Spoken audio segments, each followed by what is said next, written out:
It was the deepest part of winter, that hour of twilight when the day's pale light had fled, and the thick hush of night ruled.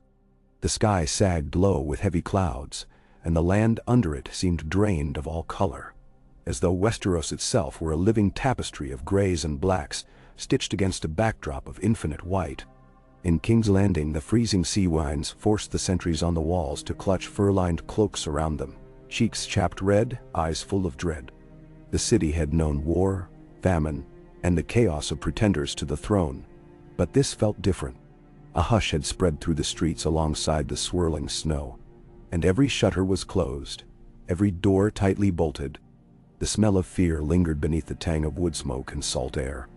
A once proud capital had become a haven of flickering torches and anxious whispers. Some said this was the worst winter in living memory. Others grimly replied that the worst was yet to come. No matter which rumor proved true, one fact remained indisputable. The old tales had awakened. Elders remembered half-forgotten stories about the long night, when the others moved like living shadows across the snow, and the dead answered their calls. Maesters once dismissed these tales as myths, but now ravens carried frantic messages of sightings. Villages in the far north abandoned, black-cloaked rangers disappearing beyond the wall. Entire swathes of farmland turning barren beneath relentless ice. Magic, or something akin to it, seemed to stir anew in the bones of the world.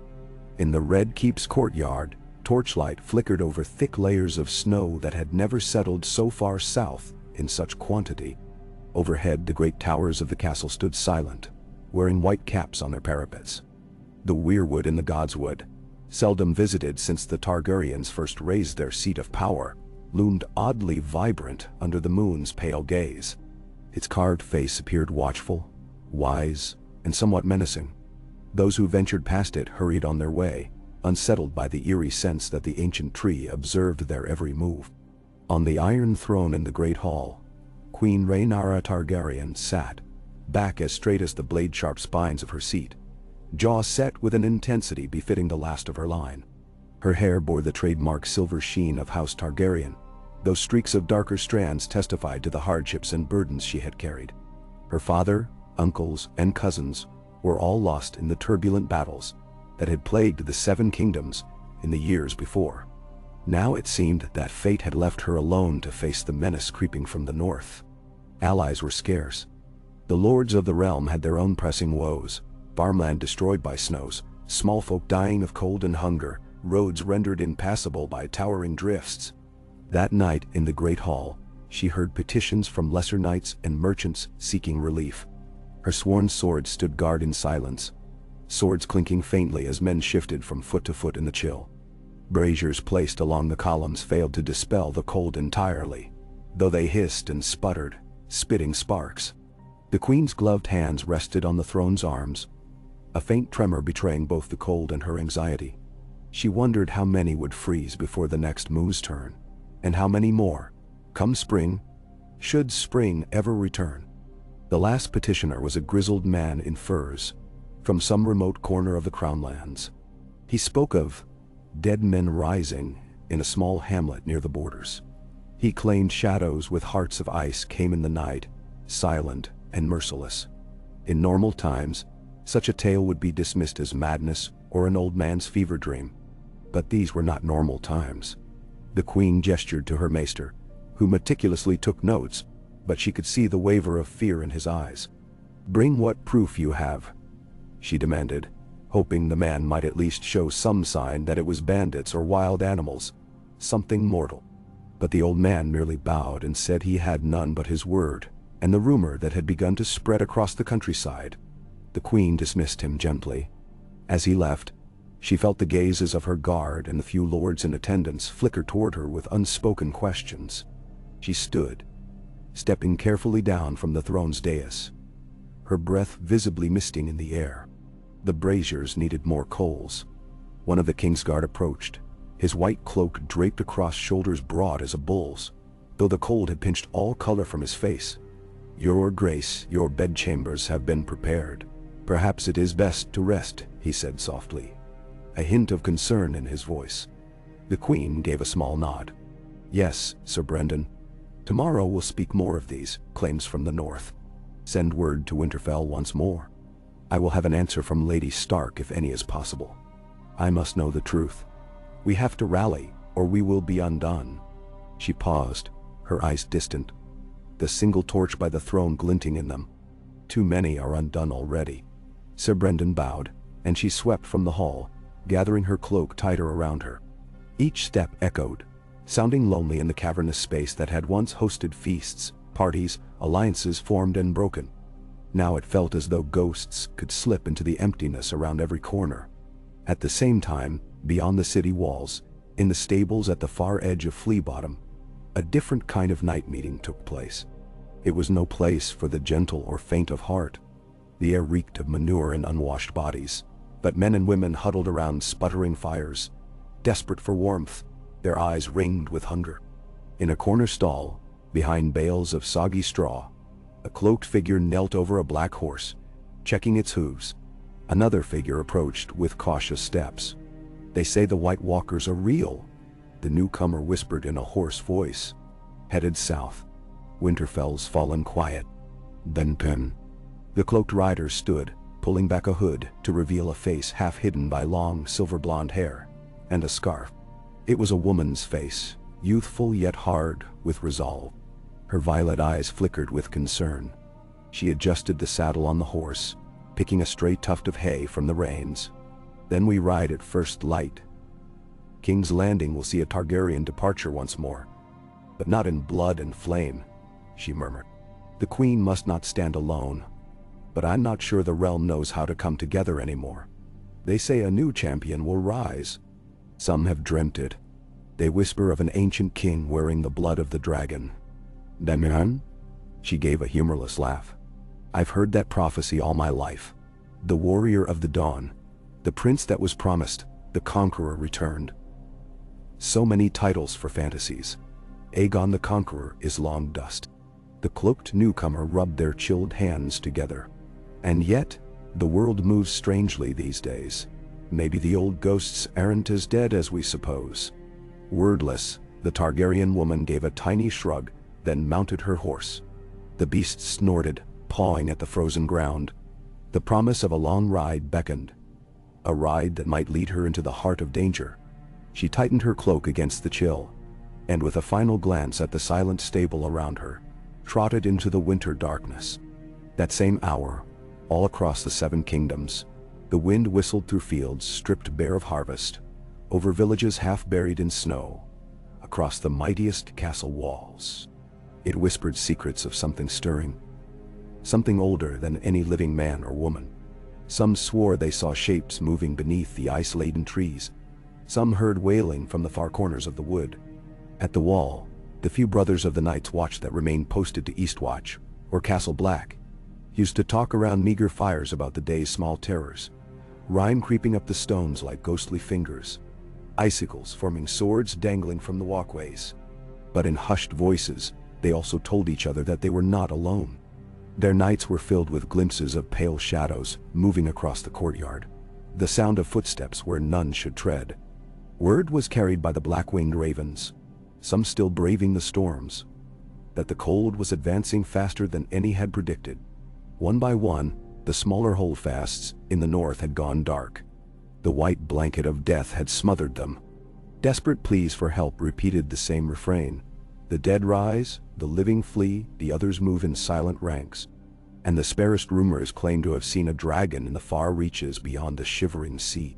Or perhaps it was only a trick of the storm clouds. Perhaps not. In King's Landing, the queen did not sleep well.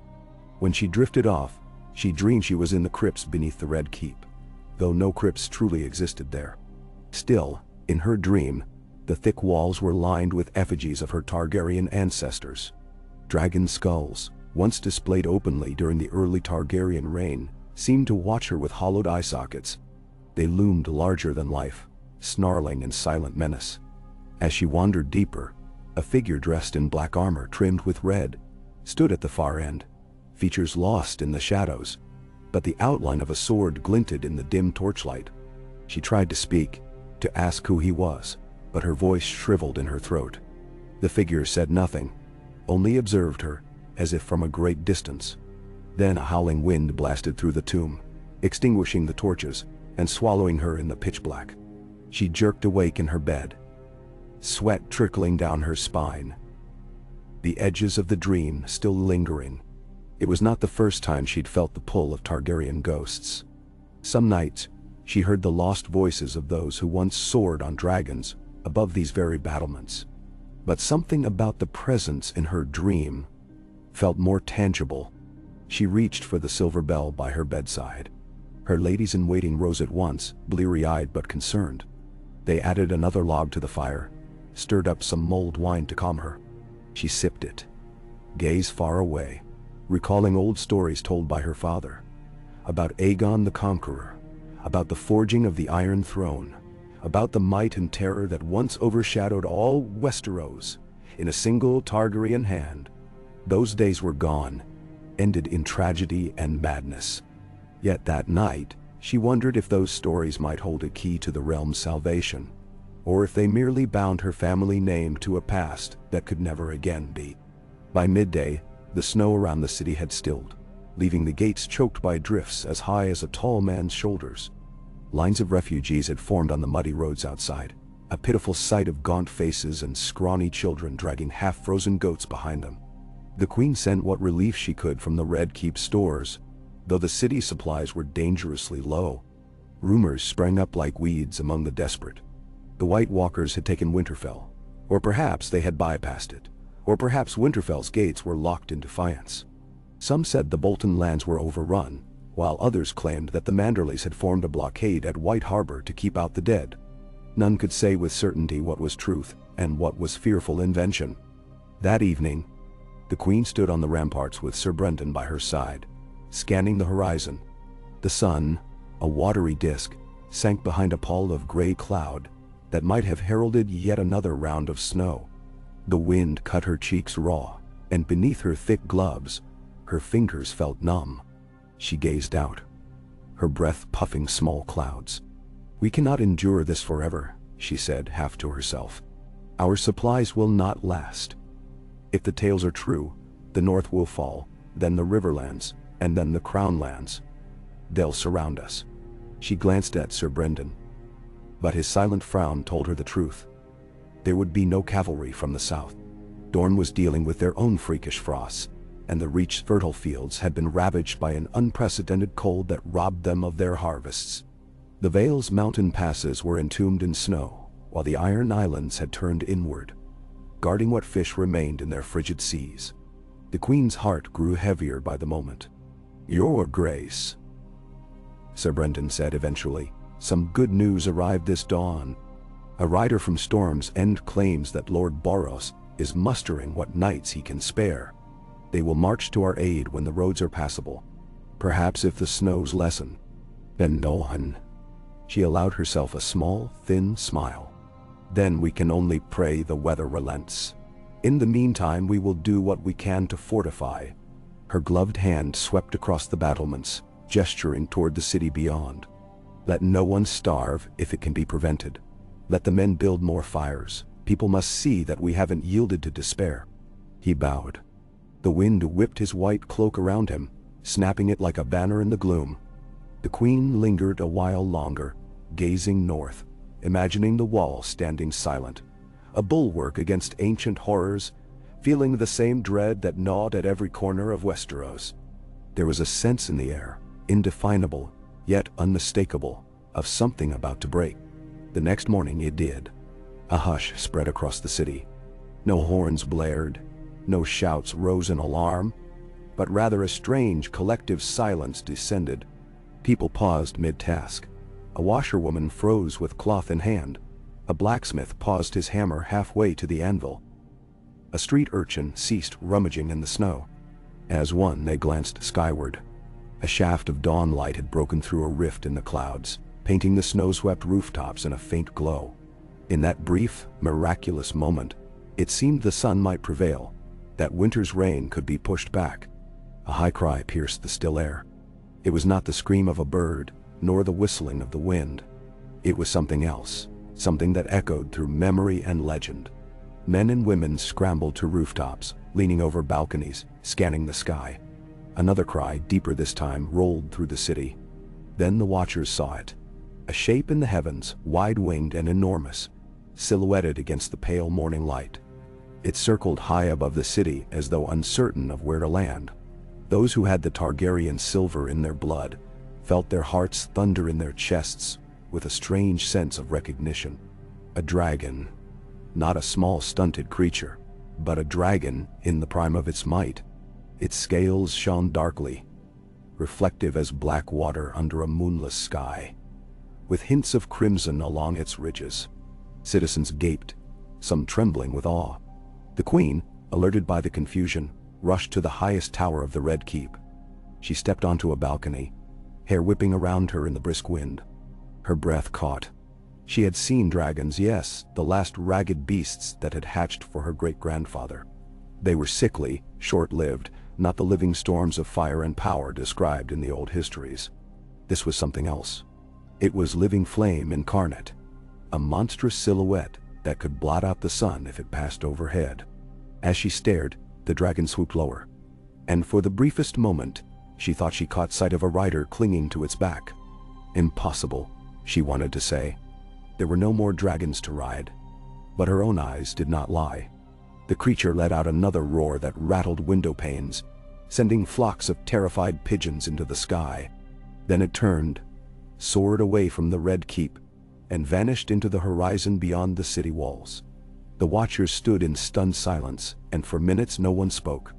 In the courtyard below, the queen dashed down the tower's winding steps, calling for her horse. She felt an unaccustomed surge of hope and fear, mingled like quicksilver in her veins. Could it be an ally? Had someone from across the narrow sea bred this great beast? Or was it an old god's cruel trick, promising that House Targaryen's ancient might was not lost? She crossed the yard, ignoring the biting cold, ignoring the gasps of onlookers who parted before her. She directed her guard to open the gates. For once, perhaps, they might not be shutting the world out, but instead be welcoming something that could change their fate.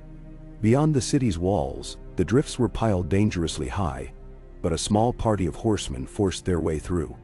At their head rode the queen, a grim determination sharpening her features. She wore thick furs over her royal raiment, and a helmet crowned with a slender dragon motif. Sir Brendan was at her side, along with half a dozen knights and outriders.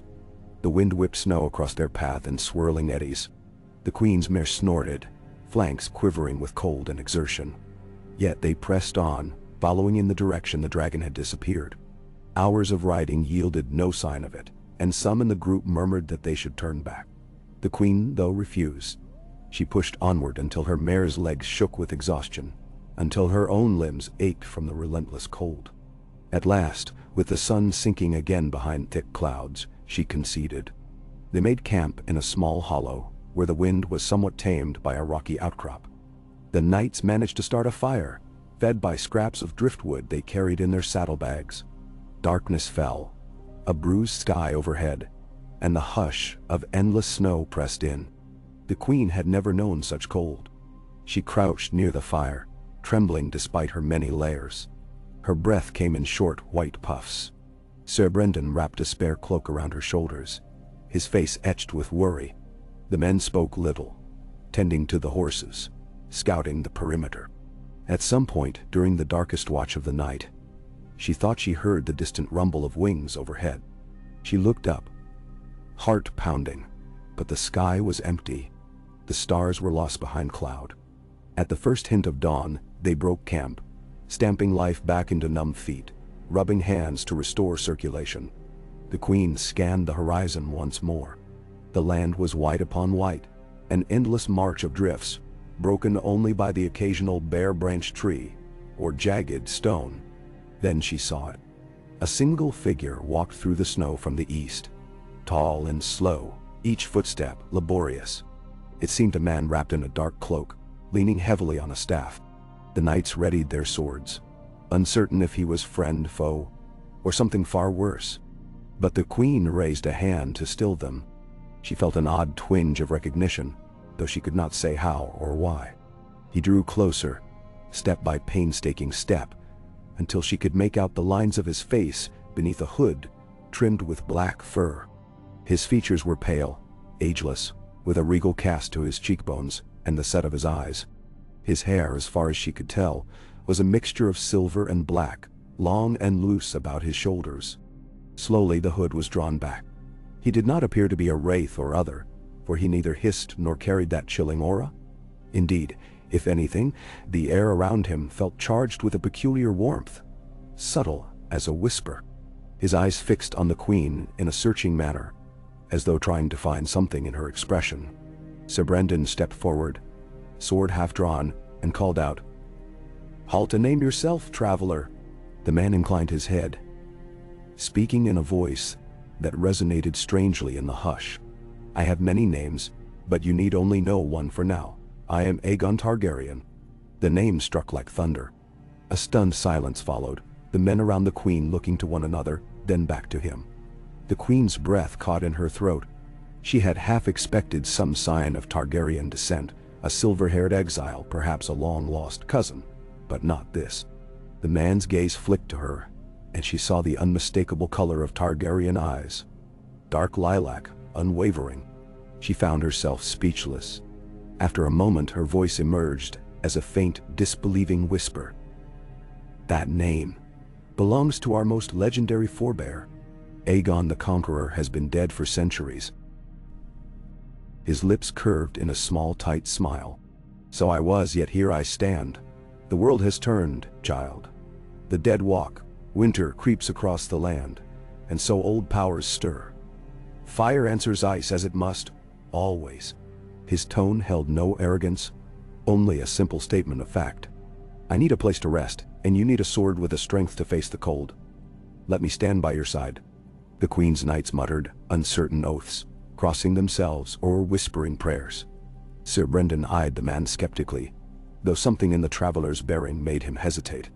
He was no common vagabond. Royalty rolled off his every movement, an authority older than their current monarchy. The queen, regaining a measure of composure, raised her chin. "If you are a Targaryen, then I bid you welcome. But if you are an impostor," he raised a hand gently, stopping her. "I have not come to deceive. This is no trick. When the night is darkest, I am called forth.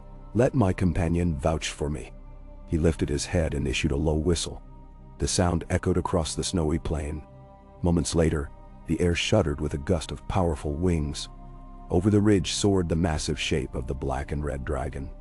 It descended, landing in a swirling cloud of frost and powder, its bulk nearly brushing the skeletal trees. The ground trembled under its weight. "Balerion," the queen breathed, recognizing the name of the Conqueror's dread mount, though this creature looked different, scarred by time and the strange energies that might have birthed it anew. Yet it was undeniably of that lineage, exuding a presence that made men want to kneel or flee. At the dragon's arrival, the horses whinnied and stamped in terror. The knights gripped their reins, fighting to keep their mounts under control. The queen's mare trembled but did not buck her off, for the Targaryen bond with dragons ran in their blood. Carefully, she eased herself from the saddle, stepping toward the imposing figure claiming to be Aegon. Her heart hammered with every step, but she forced herself not to falter. Her voice dropped low so only he could hear. "This cannot be real. How have you come to be here after the centuries?" "Medinci." He spoke softly, a gentleness beneath his steel. Few living men and women recall the old powers in full. Fewer still understand that death is not always final. When the realm is imperiled by a force beyond mortal strength, sometimes the Red God or the Old Gods or some ancient pact intervenes. I know not the intricacies of fate, only that I have awoken to finish what I began, to unite the land before the long night devours. She studied him, unsure what to believe. He radiated calm, yet there was a dangerous fire in him. The queen realized with a shock that tears slipped down her cheeks, though she wasn't sure why. All her life she had felt the weight of her family's legacy, of the might once commanded by House Targaryen and the ruin that had followed. Now, standing before her was a man who bore the name and likeness of the greatest Targaryen of all. If he was indeed that same Aegon reborn, what did it mean for Westeros? For her reign? The swirl of questions overwhelmed her. She stepped back, swallowing hard. "We will lead you to King's Landing," she finally managed. "For now, let us give you food, warmth, whatever you require. We can discuss matters in the Red Keep. Our paths may align more than you know." Aegon inclined his head in a courteous bow. "Thank you, Your Grace." She noticed the slight curve of his lip at the address, as though he found it both appropriate and strangely novel coming from a descendant. He turned to the knights and raised his hands, palms open. "I mean no harm. Come, let us not waste the light." With that, he strode toward the largest horse, which snorted and pawed the ground. One of the knights hastily moved aside as Aegon took hold of the bridle. The queen thought she saw a flicker of something in Sir Brendan's expression, an emotion between wariness and awe. For her part, she felt drained, as though the unearthly events of the past day had sapped her remaining strength. Yet deep within, a spark of hope glimmered. If the stories of their ancestors were truly stepping forth from the grave, perhaps there was still a chance. They made their slow journey back to King's Landing, Balerion, or some reincarnation of that dread dragon, gliding overhead in slow, lazy arcs, occasionally disappearing behind clouds only to reemerge with a roar that rattled the air. The presence of such a beast kept them from encountering brigands or other trouble, for few living souls would challenge a full-grown dragon in flight. Along the way, the queen observed Aegon more closely. Though his face looked youthful in certain angles, perhaps no older than 35, his eyes betrayed a timeless quality. He bore a longsword at his hip with a black hilt shaped like a dragon's head. The grip itself looked worn, as if used in many battles, and along the guard were faint runes that she could not read. They camped one night in an abandoned holdfast, huddled against the collapsing walls as the wind whipped around them. None of the knights dared question Aegon openly, though she sensed their doubts. After all, prophecy and illusions of conjured men had plagued the realm before. But something about him, the severity of his gaze, the unflinching confidence in his every movement, made her think of the legends. Without wishing it, her mind conjured old lines from an ancient epic. He soared upon a black wind, forging swords to kneel in fire. Now, witnessing this man's uncanny aura, the lines seemed less like poetry and more like memory. Eventually, the spires of the Red Keep rose into view, so familiar and yet so small beneath the towering presence of the stormy sky. Snow blanketed the battlements, turning the entire fortress into a ghostly version of itself. Sentries on the walls gawked at the dragon overhead, trembling at the spined silhouette. The gates creaked open, revealing the city's interior. A hush fell as the people saw the travelers return, leading a figure in black and a fearsome beast overhead. Children perched on crates to see better, while old men rubbed their eyes as if seeing illusions. The queen rode at the head of the column, her gaze pinned forward, uncertain how to calm the eruption of rumors that would inevitably spread. Behind her, Aegon rode quietly, face impassive as he surveyed the city, perhaps remembering a place long lost to time and ruin. They arrived in the Red Keep's courtyard. The queen dismounted, and so did Aegon. Stable hands rushed forward, but none dared approach the newcomer directly. Slowly he drew back his hood, revealing to all his silver-streaked hair, the pale cast of his face, the distinct Targaryen eyes. Some whispered, some gasped, and many simply stared, uncertain whether to kneel or laugh at the impossibility of it all. A hush weighed so heavy that one could hear the faint crackle of frost underfoot. The queen took a step toward him, feeling the eyes of every courtier, guard, and servant upon them. Her breath rose in little white puffs. "Come, my lord," she said, voice resonating in the hush, as though testifying to his Targaryen claim without fully endorsing it. "You are welcome here.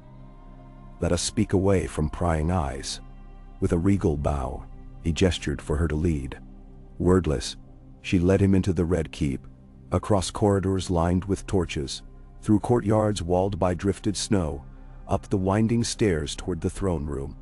The long shadows of evening were creeping in, dancing on the walls. One by one, attendants peeled away, leaving the queen, Aegon, Sir Brendan, and a few of her closest counselors. At the grand doors to the throne room, the queen paused. She drew in a breath. On the other side of these doors lay the Iron Throne, forged by the first Aegon from 1,000 swords. It belonged to the Targaryen line. Yet the man behind her claimed to be that very Aegon. Who then had true right to sit upon it? She pushed open the doors. The hall was dimly lit by a few braziers, though some glimmered with newly fed coals. The metal spines of the Iron Throne rose at the far end like a black mass of daggers. Aegon stepped forward, his gaze sweeping across the columns, the floor, the dais. His expression flickered with something akin to sorrow, as if he recognized a place he had built, but did not see it in the shape he remembered. Slowly, almost reverently, he approached the throne. The queen watched, heart pounding, uncertain if he meant to seat himself upon it. Instead, he paused just short of the dais. Turning to the queen, he bowed, then sank to one knee. His voice echoed in the hush. "I do not seek to take what is yours by right of inheritance. You have ruled in our family's name. But the time of rightful succession is overshadowed by the war that marches upon our gates. Winter does not care who sits the throne. The white horrors will devour us all if we do not stand united. I pledge my sword to you, my queen, so long as we fight for the living and do not shrink from the old ways that might yet save us." Netersenos, Depintaman, Arab. The queen exhaled, relief and confusion twining in her chest. Her crown felt heavy upon her head, as though weighed by centuries of destiny. She stepped forward, descending the dais so that she stood before him on equal footing. Carefully, she placed a hand upon his shoulder. "Rise," she said. "We need every blade and every dragon if we are to survive." He rose, and for a moment, their gazes locked. The watchers in the hall remained silent, uncertain of the strange swirl of events. The queen could sense the tension among her counselors, but none dared speak. Slowly, she guided Aegon away from the throne, moving toward a small side chamber that served as a private audience room. It was warmer there, with a large hearth blazing. Stewards quickly brought wine and hot cider bread and a bowl of stew that Aegon accepted without complaint. As he ate, the queen and her counselors exchanged concerned glances. Sir Brendan stood by the door, a silent sentinel.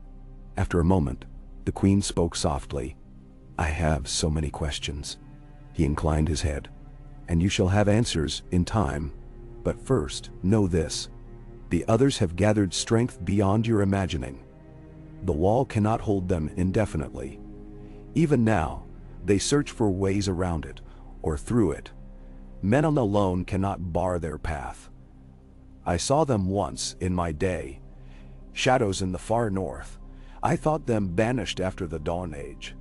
But it seems all—" The queen set her goblet down. Her mouth felt dry, though she'd only just sipped. "When the White Walkers come, how do we fight them? Fire and dragon glass, Valyrian steel, but most of all, unity. The realm must stand as one. If the petty lords and great houses do not close ranks now, the others will sweep across us like a tide." One of the counselors, a middle-aged knight named Lord Mathos, spoke up, voice tight with doubt. "You speak with authority, sir, but we still know not how you came to be here. If you are truly Aegon Targaryen, if the gods resurrected you for this crisis, then there must be reason. But magic is a slippery bedfellow." Hemisikil. Aegon turned those intense lilac eyes upon him. "I have come because the night is dark and full of terrors, as a certain faith declares. But also because the old bargains made, when dragons first set foot on Westeros, still bind the blood of Valyria to this land. Believe or doubt, it matters not. You will see soon enough that my words ring true. The storms beyond the wall will not wait for your—" Lord Mathos paled slightly, then dipped his head. The queen's own doubts buzzed like hornets in her skull, but she forced them aside. Time was short. She recalled the flames across the north, the battered raven's messages describing unstoppable forces that even the staunchest men of Winterfell could not halt. If there was any glimmer of hope in this stranger, this man who called himself the first Aegon, she had to grasp it. "We have heard rumors. The north stands on the brink, if it has not fallen already. I sent missives to Lady Stark, but received no reply. Aegon nodded gravely. Then we must not tarry. Even the largest beasts can be brought low if they linger in indecision. He glanced at the door, as if he could sense the presence of Balerion somewhere in the skies. In my time, I conquered the 7 kingdoms to forge one realm. Now I would conquer nothing, save the hearts of men who might stand with me against this threat. A hush followed. The queen gazed into the hearth's flames, feeling their heat on her chilled skin. She thought of the dream that had haunted her nights, the crypt-like hall, the silent figure. Now that figure had stepped from dream into reality, kneeling before her as if to confirm the old line. A Targaryen alone in the world is a terrible thing.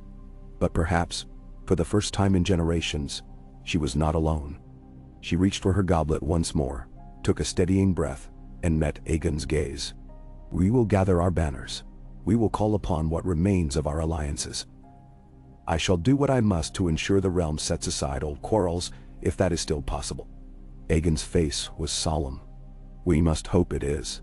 Otherwise the snow and ice will swallow us all. He took a final spoonful of stew, then set the bowl aside. I have seen visions in my dreams too. Dreams that led me back to this place. The war for the Dawn was once a tale of desperate victory. Now we face it again. Old swords must be reforged. We have little time, but we have dragons. And in dragons, there is power enough to bring men to the table. Then came an unexpected noise. A tremor in the distance, faint but distinct. The firelight shuddered. Lord Mathos half rose from his seat, eyes searching the ceiling. Sir Brendan's hand went to the hilt of his sword. The queen's heart clenched, uncertain if this was some new threat or the rumble of the dragon pacing on the towers above. But Aegon looked toward the hall's doors, eyes narrowing. No, that is something else. Something colder. In the corridor beyond, the queen's steward burst through the door, panting and flushed. He bowed hastily, nearly stumbling over his own feet. Your Grace, there's been a quake, or an icefall along the Blackwater. The waters are freezing near the harbor, and the ships are trapped in ice. The city's folk fear some unnatural power has reached our shores. The queen stood at once, casting a glance at Aegon. Her mind reeled. The Blackwater has never frozen solid, not in any recorded winter. Aegon's jaw clenched slightly. Then the threat is moving faster than I feared. This is no common frost. If the White Walkers have found a way to spread their chill beyond the north, if the land itself is responding. No one finished the thought, because the threat was clear. Winter had advanced, and the great war between ice and fire was no longer confined to rumors from distant holds. It was knocking on King's Landing's gates, creeping up the tide, threatening to seal them in. The queen's throat tightened, but her voice emerged in a commanding tone. Summon all the lords and ladies in the capital. We must prepare. Light every forge. Melt the ice if we can. Rally the guard and have them spread the word. We gather in the throne room at dusk. The steward bowed and rushed out. A tense silence followed in the chamber. The queen glanced at Aegon, who regarded her with an expression of shared dread and determination. The days of measured counsel were gone. Now was a time for bold action, for forging alliances or dying in the attempt. Outside, the wind moaned against the stone walls of the Red Keep, as though echoing the cry of some distant, frozen horde. If Aegon had truly returned, he had chosen the brink of the world's darkest hour. Perhaps that was no coincidence. Or perhaps it was destiny, weaving a tapestry of ice and fire that would either save them all, or annihilate everything they knew.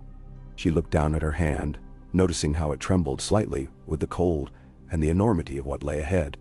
If Aegon Targaryen lived once more, if Balerion soared anew, then perhaps the ghosts of the past were not merely ghosts.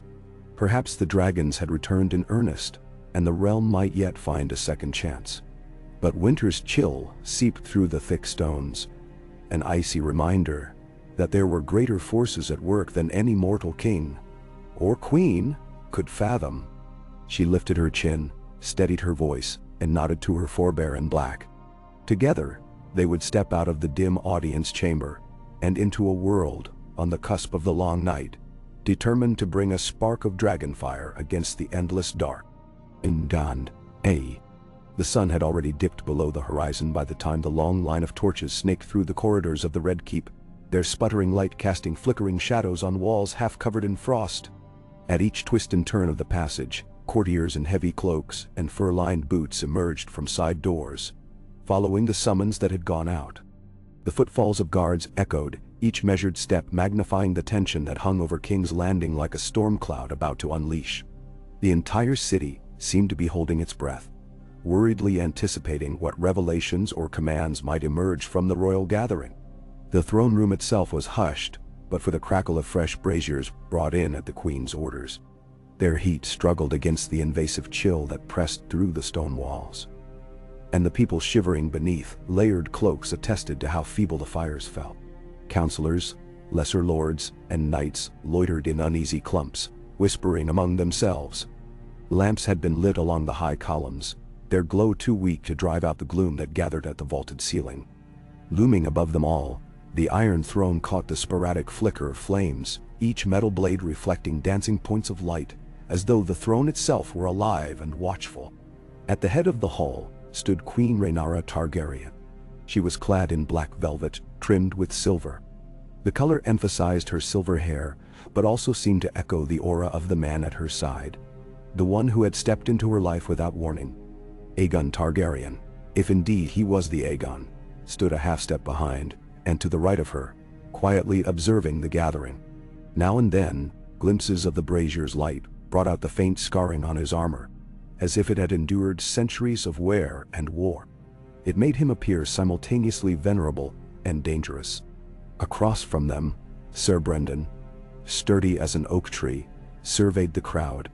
His posture was as rigid as if he faced a mortal enemy, rather than lords and ladies dressed in winter finery. Beside him were several knights of the King's Guard, their pale cloaks standing out in the half-light.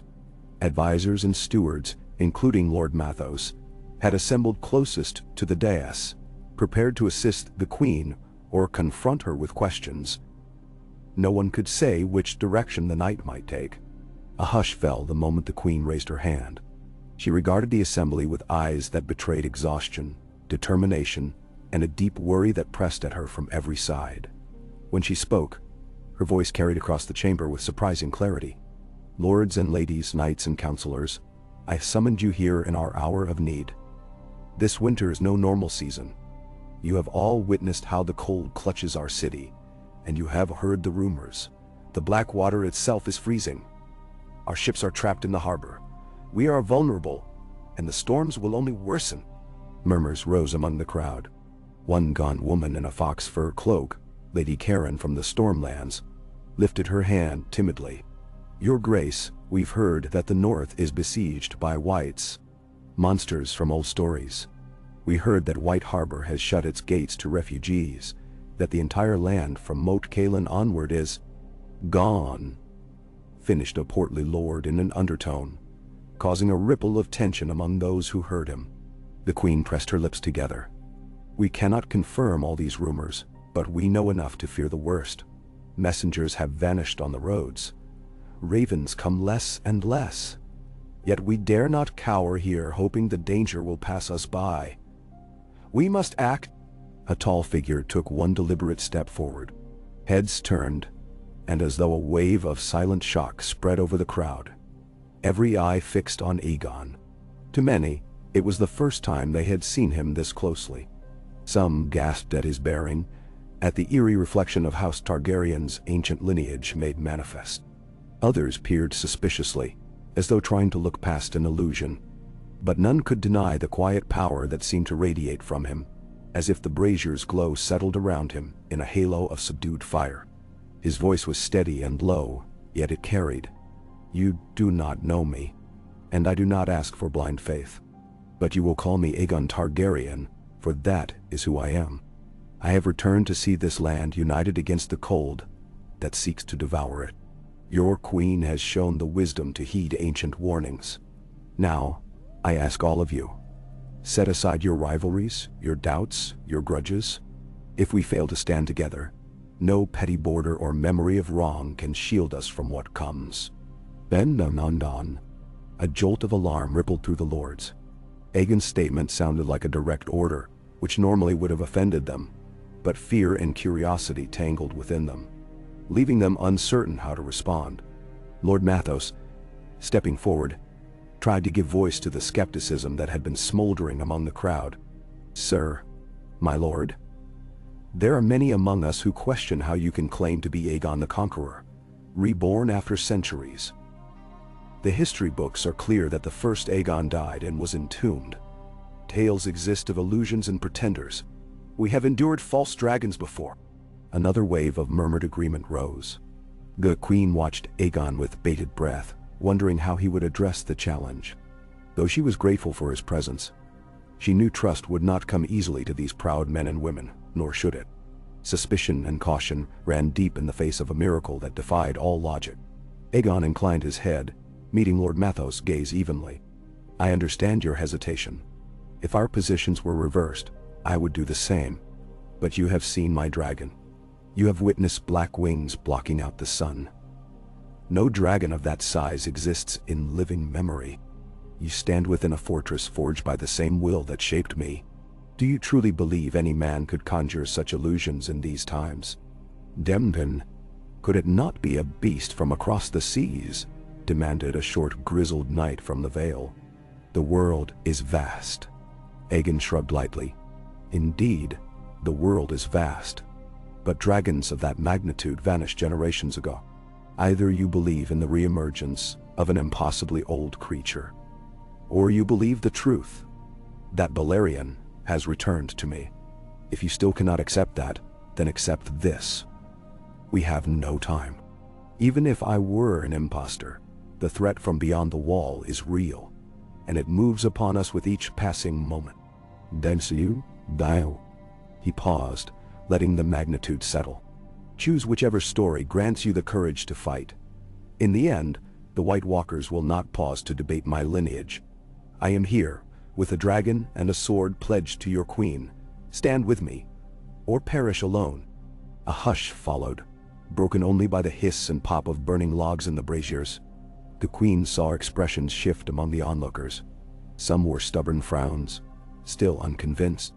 Others revealed a glimmer of acceptance, latching on to the idea of a near-mythical champion in an hour of desperation. She decided to lend her voice, determined not to be overshadowed in her own hall. "These matters of identity will be settled in time," she said. "Right now, we have immediate tasks. The freeze in the Blackwater cannot be ignored.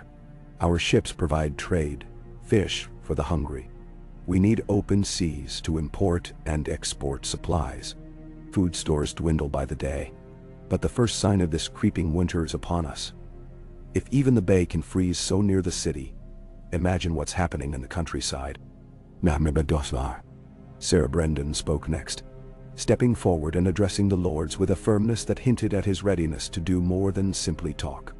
"Your Grace requests your counsel and assistance. We must dispatch riders and ravens to every region. Ask for grain, salted meats, anything that can be spared. Refugees are crowding the roads outside the city gates. We can't let them starve. We have to strengthen our fortifications. The White Walkers and their whites thrive in the cold, but fire can hold them at bay. We'll need pitch, oil, archers trained to set their arrows aflame. Many an auto." A tall lord in black and gold finery stepped forward. It was Lord Garin, master of ships, usually calm and measured. His pale complexion was starkly visible beneath his close-cropped beard. "The harbor is my concern, Your Grace. My men have seen the ice creeping out from the quay, thickening by the hour. I fear that if we cannot shatter it, our vessels will be crushed by nightfall." "Break it however you can," the queen replied. "Axes, scythes, rams. We must keep that corridor open." Lord Garin bowed. "I'll see it done, though the labor will be immense. I'll need every able body you can spare." In the back of the crowd, a few older lords exchanged uneasy looks. They didn't like the idea of opening the gates to more common folk, especially when the city's own populace was on the brink. But no one dared to speak against the queen's decree. A faint sense of unity, tempered by fear, bound them all in that moment. The long night threatened, and even proud lords realized the futility of ignoring it. At length, the queen lifted her chin, scanning the assembled. We cannot look only to King's Landing. We must gather all knowledge of the North's condition. Who among us has the resources to attempt sending a company north? Or at least far enough that we might verify the rumors about Winterfell? A thin man with a hawkish nose and the symbol of House Royce embroidered on his cloak cleared his throat. The Val's passes are snowbound, but perhaps we could attempt a small expedition by sea. If the waters remain navigable. Lord Garin glanced at him sharply. You heard me say the harbor is icing over. If it extends beyond the bay, a voyage might be risky. Ships could be trapped. If that route fails, you'd be stranded in some icy nowhere with no hope of returning. We're already trapped, Lady Karen muttered under her breath, though everyone heard. Might as well see what's happened to the north, if anything remains. Aegon watched all these discussions, allowing the lords and ladies to speak amongst themselves, noticing who engaged with a calm sense of duty and who shrank from the tasks at hand. After a time, he raised his voice once more, cutting through the tension. Discuss all you must, but let us not linger in indecision. Select your bravest knights. Form your small expeditions. The time for caution has passed. We need knowledge of the threat and the condition of the realm. Let this be the first united act under your queen's banner. The queen gave a solemn nod. Lord Royce, coordinate with Lord Garin about shipping. Perhaps a single swift vessel can slip north before the freeze spreads. Beyond that, we see if the roads remain passable inland. If a mounted party must depart at once, let them do so. The rest of you have your orders. Gather supplies, break the ice at the harbor, ready the city for siege if necessary. Then, she paused, steeling herself. Those who can be spared from the city will ride to the outlying villages, ensuring the local lords share their grain. Let none hoard in times like these, or we invite disaster. I trust all of you to remember your oaths of fealty, to uphold the realm before your own interests. May. With that final pronouncement, she dismissed them, leaving the lesser lords and ladies to exit the throne room in uneven clusters. The hush broke into a crescendo of anxious chatter as they dispersed, their tasks laid out, their terror only partly checked by the presence of a legendary figure. Some courtiers cast lingering glances at Aegon, measuring him with open disbelief or faint hope. He met their stares in silence. Once most had departed, only the Queen, Aegon, Sir Brendan, Lord Mathos, and a few high-ranking counselors remained. A servant stepped forward to feed more wood into the braziers, coaxing the flames higher. Even so, the cold pressed in, like a living thing that refused to be banished. The Queen exhaled, turning to Aegon with weary eyes. "Thank you," she said softly. "I suspect half of them think you a wondrous savior, and the other half fear you as a dangerous phantom. But they've heard you. Some measure of unity might come of this." He gave a faint inclination of his head, as if acknowledging that her gratitude was unnecessary. Fear and hope both served to spur action. "I don't mind which moves them, so long as they move." She studied him more closely then, noticing the lines at the corners of his eyes, the slight weariness that came from crossing a frozen realm with only a dragon for company. A swirl of curiosity arose within her, unbidden. Where had he come from? Had some cosmic force truly pulled his spirit from beyond the grave, or had he never truly passed as the histories claimed? She wanted to ask, but the moment was not right, and she sensed he had no easy answers to give. Lord Mathos dipped his head politely, though doubt still lingered in his expression. "We shall see if your presence yields cooperation, my Lord Aegon. At least for now. My tasks are clear. I'll oversee the arming of the gates and the distribution of provisions. If the small folk come in droves, we'll need more bread. The city storehouses are not inexhaustible. Now, Banri, do what you must," the Queen said, dismissing him with a tired wave. The other counselors bowed and trailed out after him, their footfalls echoing in the great hall's emptiness. Finally, the wide expanse of the throne room felt almost deserted. The Queen stood in the hush, arms wrapped around herself for warmth.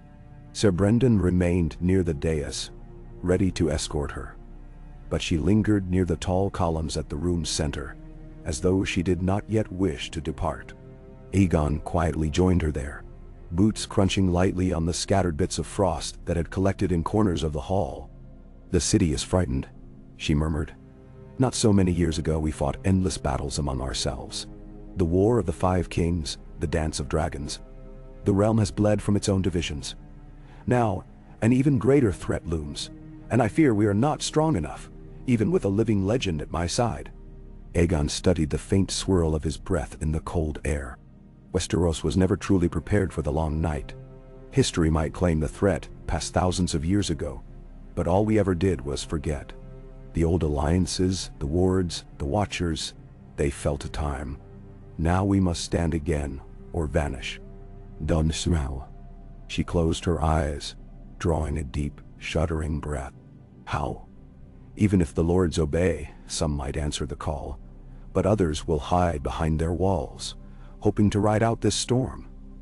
They'd risk the entire realm for a chance to protect their own holdfasts. He turned to look at her, and in the half-light, his gaze burned with quiet intensity. "You must remind them what it means to follow House Targaryen. We are the blood of the dragon. Our ancestors united the Seven Kingdoms through awe and might. That unity has frayed, but the memory still exists in every stronghold, in every seat. What I began was not perfect. Many died in the conquest. Yet we forged something greater from broken shards. Now you must forge anew. From fear." She opened her mouth to reply, but Sir Brendan interrupted from behind them, clearing his throat. The Queen turned, noticing his grave expression. "Your Grace, we've received word from the stable yard. One of our outriders who ventured into the countryside to find firewood has not returned. Another scout found traces of blood in the snow, along with tracks leading east." The Queen's face fell. "And how far east?" "Only a league or so from the city walls." He hesitated. "Tracks that might not be human, or so the scout claims." Aegon's posture straightened. "We cannot let fear run wild, but we must investigate." She regarded him, steel returning to her eyes. "Yes. If whites or other nightmares are already prowling near King's Landing, we have even less time than we feared. Sir Brendan, assemble a party of men you trust. Let them search for the outrider by daylight. Travel only in numbers, well armed with torches and dragonglass if we have any. If not, take plenty of oil and flame." "Done." "Eddie." Sir Brendan bowed. "Ate once, Your Grace." He hastened from the throne room, cloak trailing behind him. The Queen let out a ragged breath. Then, turning away from the gloom, she gestured for Aegon to follow her through the side door toward a smaller passage that led to a private gallery. Once it had been used for the Targaryen family's private viewings of court events below, but with the passing of so many dynastic members, it had fallen out of use. They walked along the corridor, whose arched windows overlooked the city. The flickering torches showed them glimpses of King's Landing lying below in layers of white. The sky had turned an inky black, and snow drifted in slow, silent curtains across the rooftops. At last, they stepped into a small chamber near the end of the gallery. It contained a table, a pair of chairs, and a tall, narrow window with shutters that banged softly in the wind. The Queen moved to latch them. A chill draft slipped inside, ruffling her hair. She watched the dark shape of the Blackwater Bay beyond, faintly illuminated by the lights on the waterfront. The ice near the docks glistened eerily, like a crust of shattered glass. "A single season has undone 100 years of reconstruction," she murmured. "We overcame so many tragedies, only to face the greatest danger of all. Sometimes I think the gods have singled out House Targaryen for endless trials." "Nene?" "MC." Aegon moved beside her, gazing at the same scene. "When I crossed the sea centuries ago, I believed destiny favored our bloodline. In some ways, that proved true, but fate is rarely so generous. We Targaryens have a knack for forging greatness and tragedy in equal measure. Perhaps the realm demands the extremes of our bloodline. Fire that can burn or heal. Power that can burn or heal. Power that can build." She glanced at him, the lines of his face thrown into relief by the lamplight. "If you truly are Aegon the Conqueror, then you must have known my ancestors well enough." They left behind an empire that crumbled under its own weight, in part due to madness, war, and greed. Do you regret what you did, uniting the 7 kingdoms by force? His mouth curved in a small, sorrowful smile. Regret? Yes. Pride? Also yes. For centuries, my conquest shaped the destiny of these lands. And though House Targaryen's downfall came through internal failings, that does not undo the good that was also done. A unified realm that saw some measure of peace and prosperity under certain reigns. I never expected immortality for the dynasty. Everything decays. Everything must be reborn. Sekere. She studied him. In a different world, she might have questioned his sincerity. But standing here, with the wind howling beyond the shutter and the city locked in a frigid nightmare, she sensed he spoke his truth. The flicker of the torch revealed a certain weariness in his gaze, as though he carried centuries of memory, sorrow, and the faint glimmer of hope. The queen closed the shutter, sealing out the wind for now. You've seen the White Walkers before, you said. In your time. What are they? Are they men twisted by magic or something else? He shook his head, sighing. They are creatures of ice, older than men. Or so the tales go. The first men fought them with the children of the forest at their side. I never faced them in open battle myself, yet my ancestors heard whispers of their continued existence beyond the far north. Men's hearts doubt what they cannot see, but they are as real as dragons, and far more implacable.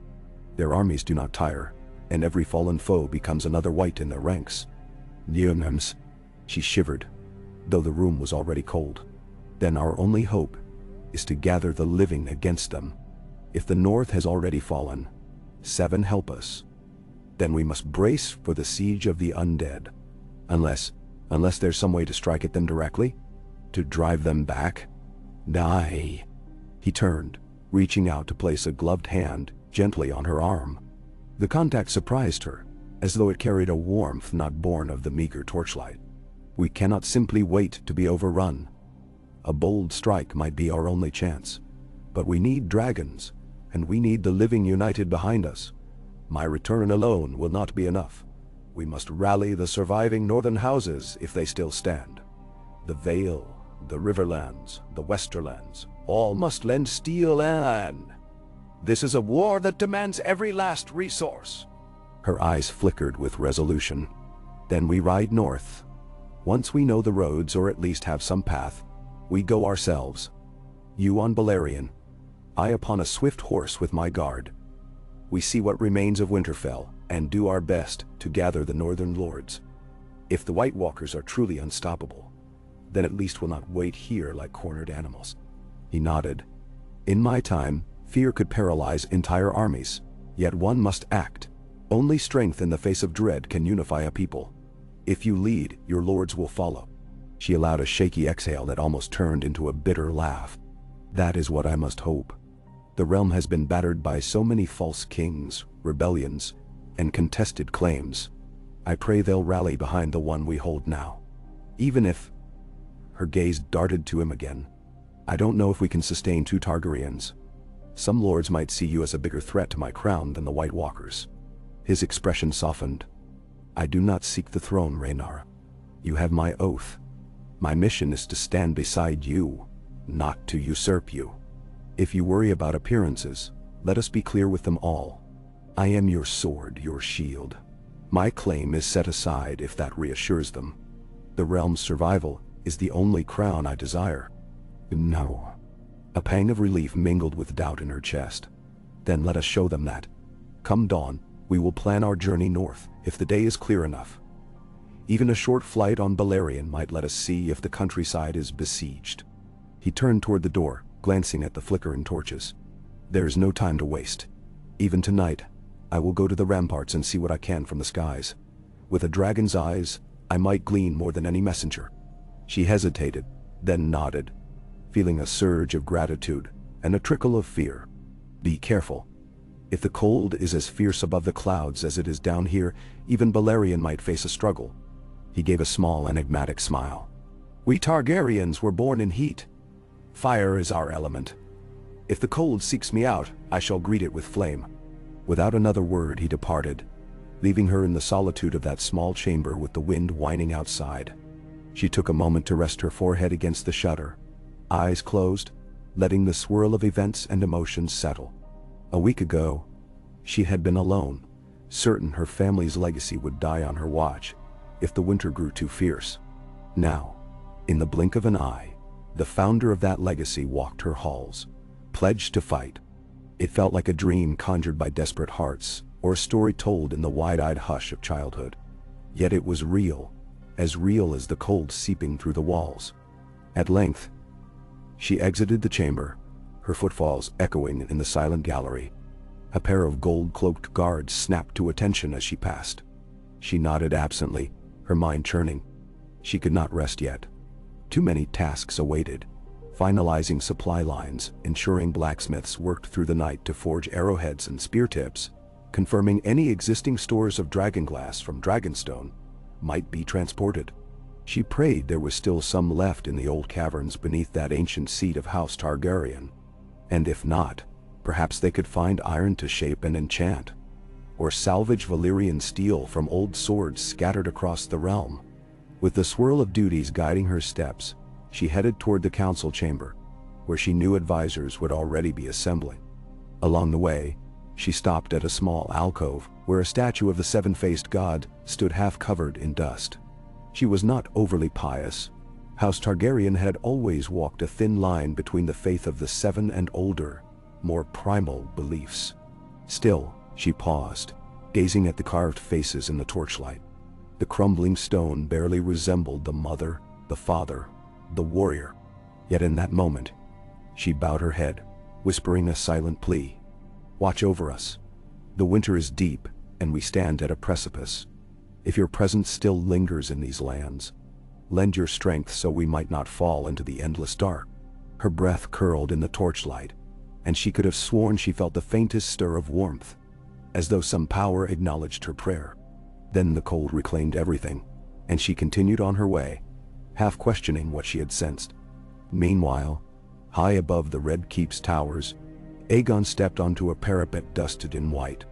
The night sky stretched before him, clouds swirling in a moonlit gloom. Guards on the ramparts recoiled slightly at his presence. He noted their unease, offering a curt nod before walking toward the edge, where Balerion stood perched on a wide parapet that overlooked the city. Even in the darkness, the dragon's massive form was unmistakable, the scales absorbing the feeble light, eyes gleaming like burning coals. Aegon approached, resting a hand against the beast's neck. Balerion's hide radiated a kind of deep primal heat, as though a volcano smoldered beneath black scales. The dragon exhaled, sending a gust of sulfur-scented breath into the night. Far below, King's Landing's lights shimmered across the frosted rooftops, and the frozen harbor glinted behind the walls like a silver scar. Softly, Aegon spoke to his mount in Valyrian. "It has been so long, old friend. Or perhaps no time at all, in the eyes of the gods. Let us see what the land beyond these walls holds tonight. If there is an enemy creeping close, I wish to face it before it faces us." Balerion's only response was to shift its weight, great claws scraping the stone. Aegon climbed up, finding the old ridges in the dragon's scaled side, hauling himself into the worn saddle. He took up the reins, little more than a symbolic gesture, for Balerion flew where he willed. Then, with a single powerful leap, the dragon launched from the parapet, unfurling wings that spanned half the courtyard below. The guards stumbled back in awe and alarm as a rush of wind buffeted them. In seconds, Balerion was airborne, rising into the night with heavy beats that reverberated like thunder. The city fell away beneath them. The freezing wind whipped across Aegon's face, stinging his eyes, but he felt the familiar excitement that came with flight. A part of him remembered how it had been centuries ago, scanning the horizon for new territories to subdue. This time, his gaze was laced not with conquest, but with grim determination. He banked the dragon east, circling around the city. The black waters of the bay shimmered faintly in the moonlight, and he saw the thickening ice that stretched from the docks out into open water. Even from this vantage, it looked unnatural, creeping outward, like living crystals. The ships moored near the piers were indeed locked in place, their sails limp and useless. He guided Balerion farther inland, toward the farmland just outside the city. Some small hamlets dotted the darkness below. Clusters of flickering lanterns, though many showed no light at all. As they soared lower, the drifts of snow rose up like white dunes, burying fences and fields. Where once farmland had flourished, now only a few skeletal shapes of orchard trees poked through, half lost beneath the winter's grip. In one hamlet, a large bonfire blazed near a crumbling barn. A handful of farmers or refugees, likely huddled around it. Aegon considered swooping low to warn them, or to see if they needed aid, but he worried a dragon overhead might terrify them more than the cold. He resolved to inform the queen later, so she could send help if possible. The men below might be too frightened by a monstrous shadow in the sky, and the last thing he wanted was to scatter them deeper into the frigid night. Continuing on, he pressed north, scanning for any sign of movement other than the wind-lashed snow. From this altitude, shapes were indistinct. He could see the glimmer of streams partially frozen, the pale outlines of roads leading away from the main gates. In one place, he thought he discerned a line of footprints crossing a field, but it was hard to be certain in the dim moonlight. He pressed Balerion a bit lower, the dragon gliding silently through the cold air. Indeed, the footprints cut across a slope and vanished into a stand of dark trees. Aegon's heart stirred with caution. The Outriders' disappearance had occurred only a league or so from the city. Could these tracks be the cause or the effect of that event? He circled overhead, searching for any figure below. The trees blocked most of his view. Balerion gave a low rumble, as if sensing something amiss. The creature's giant body tensed, wings holding them in a slow, lazy circle. The night forest looked like a blot of ink on a white page. Despite the dragon's keen eyes, Aegon struggled to see details in the swirling darkness of branches. Yet a faint aura, a bluish glow, seemed to flit between the trees. A trick of the moonlight, or something else. He had seen the White Walkers in old visions, heard tales of their eerie glow. Without warning, a wave of cold sharper than the high-altitude wind brushed across him. It felt like a ghostly presence, a creeping chill that pricked at every hair on his neck. He knew this sensation from old memories. He had felt it once, years after he united Westeros, when he ventured near the lands of always winter on a youthful foray, curious about the top of the world. That same frigid aura had stilled his breath and quickened his pulse. Now it reappeared. Instinct sang in his blood, urging him to unleash Dragonflame to scour the forest below. But if the Outriders still lived, or if innocent travelers huddled there for shelter, that would be a cruel gamble. He guided Balerion lower, maintaining a wide radius, scanning the tree line carefully. The bluish flicker vanished. Only the whisper of the wind in the pines reached him. Minutes passed in taut silence, broken only by the rhythmic beating of the dragon's wings. At last he sensed nothing more. The chilling aura receded, leaving the normal bitterness of winter behind. Aegon exhaled, his breath stolen by the wind. Perhaps the White Walkers had indeed come this close to the city, but if so, the Watchers had melted away into the night. Some primal cunning told him they avoided direct confrontation unless it suited them. They crept in the edges of vision, in the corners of the world, waiting until the perfect time. He had seen enough. King's Landing might already have whites lurking in its outskirts. There was no more time to be wasted. With a light nudge, he urged Balerion back toward the city, the great beast's wings snapping through the wind. Below them, the roads leading from the city glowed faintly with scattered torches or fires from refugees' camps. A new wave of dread flooded Aegon's thoughts. If whites roamed nearby, if the Outriders' bloodied tracks indicated an attack, those refugees were in grave danger, and the city itself was not invulnerable. The gates could hold out an army of living men, but an undead horde might slip through in the black of night. When he returned, it was to the top of the Red Keep's tallest tower, a wide platform used for catapults during wartime. Guards scattered away from the swirling snow and hurricane-like gust of the dragon's landing. With careful movements, Aegon dismounted, patting Balerion's flank. The dragon snorted, releasing a puff of black smoke tinged with sparks. Then, As though satisfied, it folded its wings and settled atop the stone, letting out a low rumble that vibrated through the tower. The guards retreated to a respectful distance. Aegon hurried down the spiral staircase, his boots echoing. On the third landing, he nearly collided with Sir Brendan, who had evidently been waiting, anxious. The knight stabilized him with a hand on his shoulder. "My lord, did you see anything?" Aegon looked the man in the eye. Tracks leading into a forest north of the city. A flicker of unnatural light, a presence of cold. "If your men go out there, they should do so well armed and by day. The White Walkers may be scouting, or whites might prowl for victims. None should travel alone." "None should travel alone!" Sir Brendan's expression darkened. "We'll take your warning to heart. What of the outrider? Still missing. We'll organize a search come dawn.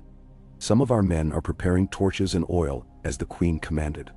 "No. Aegon nodded gravely. "Good.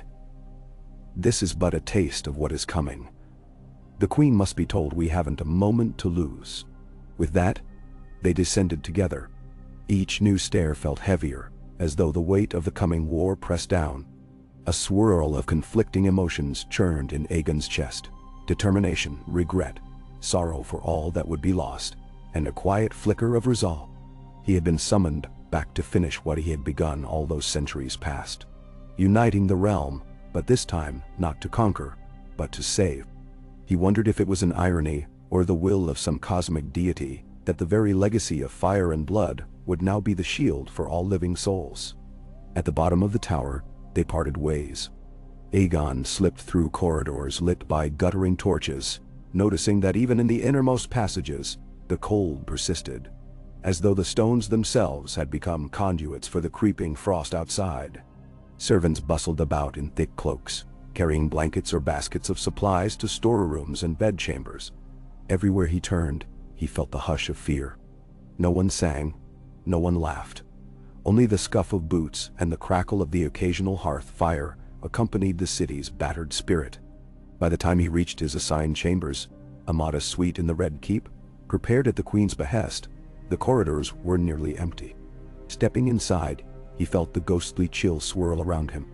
A single brazier burned in the corner, and the flickering light revealed a narrow bed, a table, and a single chair. He removed his gloves and cloak, laying them aside, then paused. Slowly, he drew his sword, the black-hilted blade that had accompanied him. Valyrian steel, older than memory, hammered into shape with techniques lost to time. He ran a thumb along the metal's rippling pattern, eyes distant. Perhaps the forging of this steel had begun his journey in more ways than one. In the end, steel like this would be crucial, as would dragonfire. He thought of the Queen again, imagined her in her own chambers, scanning maps of the north, rallying her final energies to keep the realm together. A flicker of admiration tugged at him.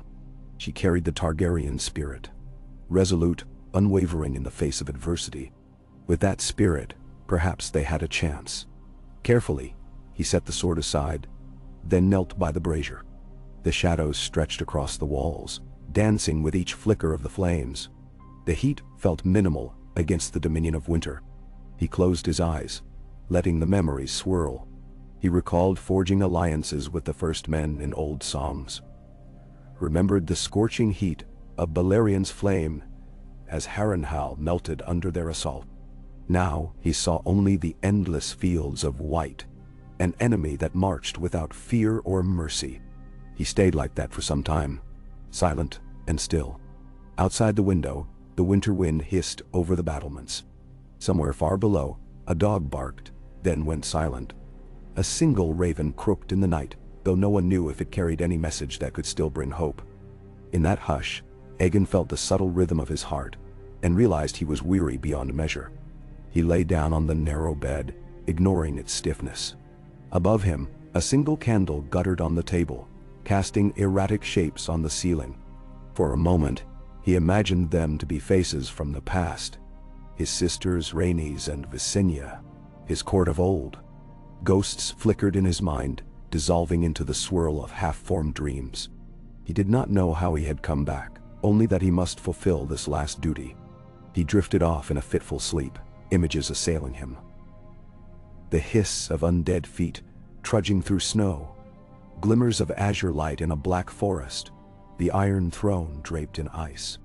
The final image was of the Queen, silver hair blowing in a swirl of frost, flames reflecting in her violet eyes as she turned to him on a battlefield of white. Then, everything drowned in roaring blackness, a swirl of dragonfire and shadow. He did not wake until the first gray hints of dawn slipped beneath the shutters, and the hush of the Red Keep's corridors began to stir once more. The day had arrived for them to act, to chase down rumors, to decide if they would dare the road north themselves. As he rose, stiff and cold despite the brazier, he reminded himself that from this point on, every step was a march toward the final confrontation. The winter would not relent, and the White Walkers would not rest. Outside, a bell tolled once, signaling the start of a new day. With it came the unspoken reality. If they did not find a path to unity soon, there would be no more days left to measure. Aegon strapped on his sword belt, readied himself for the next battle in a war that had begun centuries ago. The Queen would be waiting, and beyond her, the realm awaited rescue or doom. Perhaps both. In the breath of dragonfire, poised against the oncoming storm. A.K. Dawn broke beneath a dull sky, the color of tarnished pewter. Somewhere in King's Landing, a rooster crowed once, then fell silent, as if intimidated by the suffocating hush of the winter air. The city woke reluctantly, stirring behind windows crusted with ice. Then smoke wafted from chimneys, dissipating into a pall of fog and snow that clung to the rooftops. Within the Red Keep, servants moved about in heavier cloaks than usual, yawning as they hauled buckets of coal to every hearth. A hush hung in the corridors, for even hushed voices seemed too large a sound in the presence of so many worries. In the Queen's private council chamber, a long table was laden with maps weighted down by rocks to keep the curling edges from rolling shut. Braziers stood in each corner of the room, yet they offered little relief from the pervasive chill. Queen Rhaenyra Targaryen was already there, attired in black wool and lined furs, silver hair braided back from her face, jaw set in determination. On the table, half-unrolled parchments displayed the shape of Westeros, from the frozen lands beyond the wall down to Dorne's southern deserts. As she read over the notes scrawled by her advisors, she could not help noticing how many corners of the map were left blank, missing any fresh news. So many ravens never arrived, so many roads were now blocked. The world was shrinking around them. Lord Mathos stood at her side, reading the same notes with furrowed brow. A junior scribe, perched on a stool, dipped a quill in ink, ready to record every word. The Queen's voice was low, tinged with fatigue. "Did we receive any response from Dragonstone?" The old mines beneath the fortress once yielded obsidian, dragonglass. "I had hoped some stockpile might remain." The scribe shook his head. "No word, Your Grace. The last ship that attempted to cross to Dragonstone turned back. The waters are too treacherous now, jammed with ice floes that drift south. Even if we forced passage, we might be stranded if it refreezes behind us." "So." She closed her eyes, inhaling slowly. "Then we must find another way. Dragonglass might kill the White Walkers, or so the old songs say. Without it, we rely on fire. But how can we array enough fire to safeguard an entire kingdom? We'll do what we can." She moved her gaze to another part of the map. "Any sign of the search party that went out at dawn?" Lord Mathos glanced at the open doorway, half expecting someone to burst in with news. "Not yet. Sir Brendan leads them. They took 15 men on horseback, plus 2 pack mules carrying provisions and barrels of oil. If they find the outrider, we'll know soon enough." "Men?" "Me?" She nodded, though her shoulders stayed tight. Dawn had arrived gray and listless, and she had directed Sir Brendan to set out immediately in search of the missing rider, hoping to glean clues about what lurked so close to the city walls. Her nights were haunted by the fear that White Walkers or Whites crept near, only a single flicker of caution away from slipping through King's Landing's gates. She wanted to go herself, but she had to attend council, plan for rationing, and deal with the unending swirl of duties that came with being queen in a time of crisis. A ripple of motion at the doorway turned her attention. Aegon Targaryen entered, quiet as a shadow. Though the household had been told of his presence, some of the newer servants still gawked whenever he passed, uneasy with that noble, timeless face and the air of authority woven into every step. Lord Mathos offered him a guarded nod, while the scribe straightened in his seat with wide eyes. The queen motioned for Aegon to join them at the table. "You flew last night. Did you see anything more once you returned?" He inclined his head gravely. "The presence I sensed near the tree line slipped away, if indeed it was the enemy. The roads to the north are half buried in snow. Refugees gather in makeshift camps, fires flickering pathetically. If White Walkers lurk at the edges, they may be picking off stragglers. Perhaps they prefer to test our walls before launching a larger assault. It's difficult to say." A cold knot tightened in the queen's stomach. One outrider vanished. How many small folk might be lost already, unseen and uncounted? Nay. Aegon's eyes were solemn. Too many, likely. He ran his gaze over the table's scattered parchments. The cold intensifies each day. The enemy's hand is on the land itself, locking rivers in ice, draining life from the fields. It will only grow worse. He spoke without condemnation, yet the words weighed heavily on all present. The queen sank into a chair, fingertips tracing the roads sketched on the map. If we had time, we could send out large patrols, comb the region for survivors, try to bring them in. But the city is near bursting already. Feeding more mouths is a challenge, and we must prepare a real plan for the realm's defense. Storm's End Highgarden the Eyrie. None have responded to my letters, except perhaps in the vaguest sense. Now, Lord Mathos cleared his throat. We did receive a raven in the Stormlands. Lord Boros Baratheon's not turned us away, but his resources are limited. Apparently, they've had unprecedented snowfall in the southern mountains, cutting off supply routes. He can spare only a fraction of his knights. That fraction may be our lifeline, the queen replied. We'll take whatever help we can get. Aegon leaned over the map. He placed a finger on the image of the neck, that narrow land bridge that separated the north from the south. We must discover whether Moat Cailin still stands. If the White Walkers have overrun it, they'll pour into the Riverlands next. Then they'll be at our doorstep before we can muster a proper defense. Lord Mathos pursed his lips. Sir, or my lord, how do you propose we find out? We have no ravens from the neck, no living scouts who've made it back from that region. The silence that followed felt thick as ice. Everyone understood the difficulty of the situation. The queen flexed her hands, thinking about the vow she had made to Aegon the previous night. To ride north, to meet the threat head-on rather than waiting for it to arrive. A bold plan, perhaps even a foolish one, but caution no longer seemed a friend. Time was slipping through their fingers. She rose from the chair, her expression resolute. Lord Mathos, you will remain here to oversee supplies, defenses, and the forging of new weapons. I'll assemble a smaller company to ride north, myself included. The presence of the crown might force the lesser lords to heed our call, if they're still capable. If the roads prove impassable, we'll find another way. Lindebrander. Aegon inclined his head. I will accompany you, of course. Balerion can give us an advantage in both travel and war. She met his gaze, a flicker of relief in her own.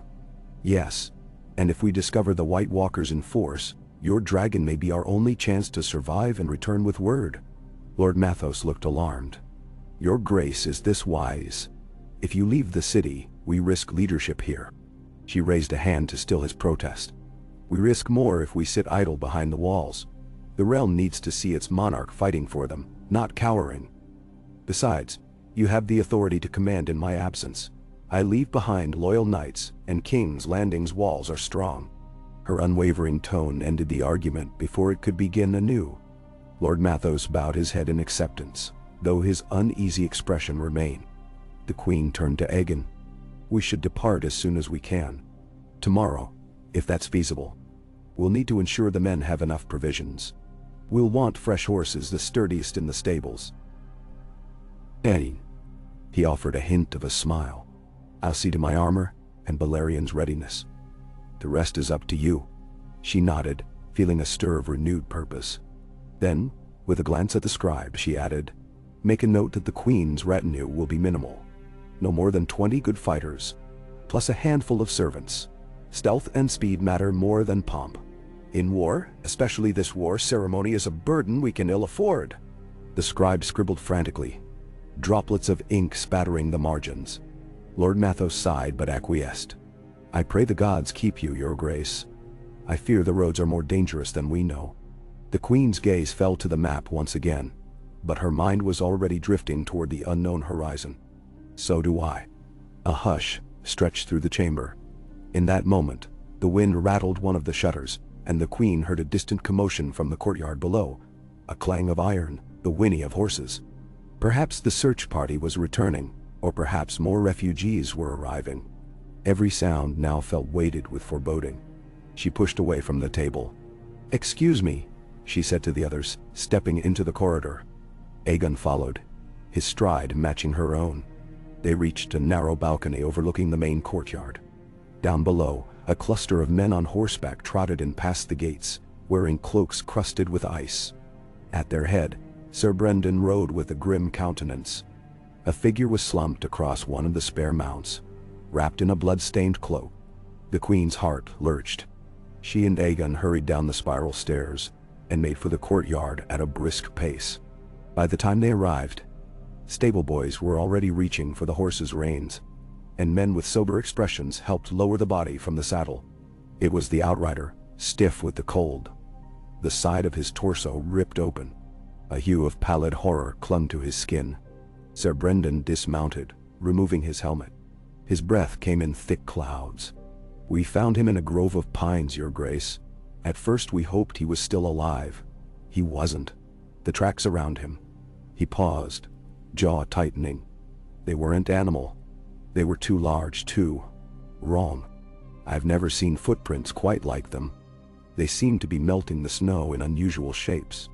And the body, no sign of life. But we felt as if something had been there watching." Nah. The Queen swallowed hard. The stable yard bustled around her. Men carrying the outriders' remains toward the keep's small sept.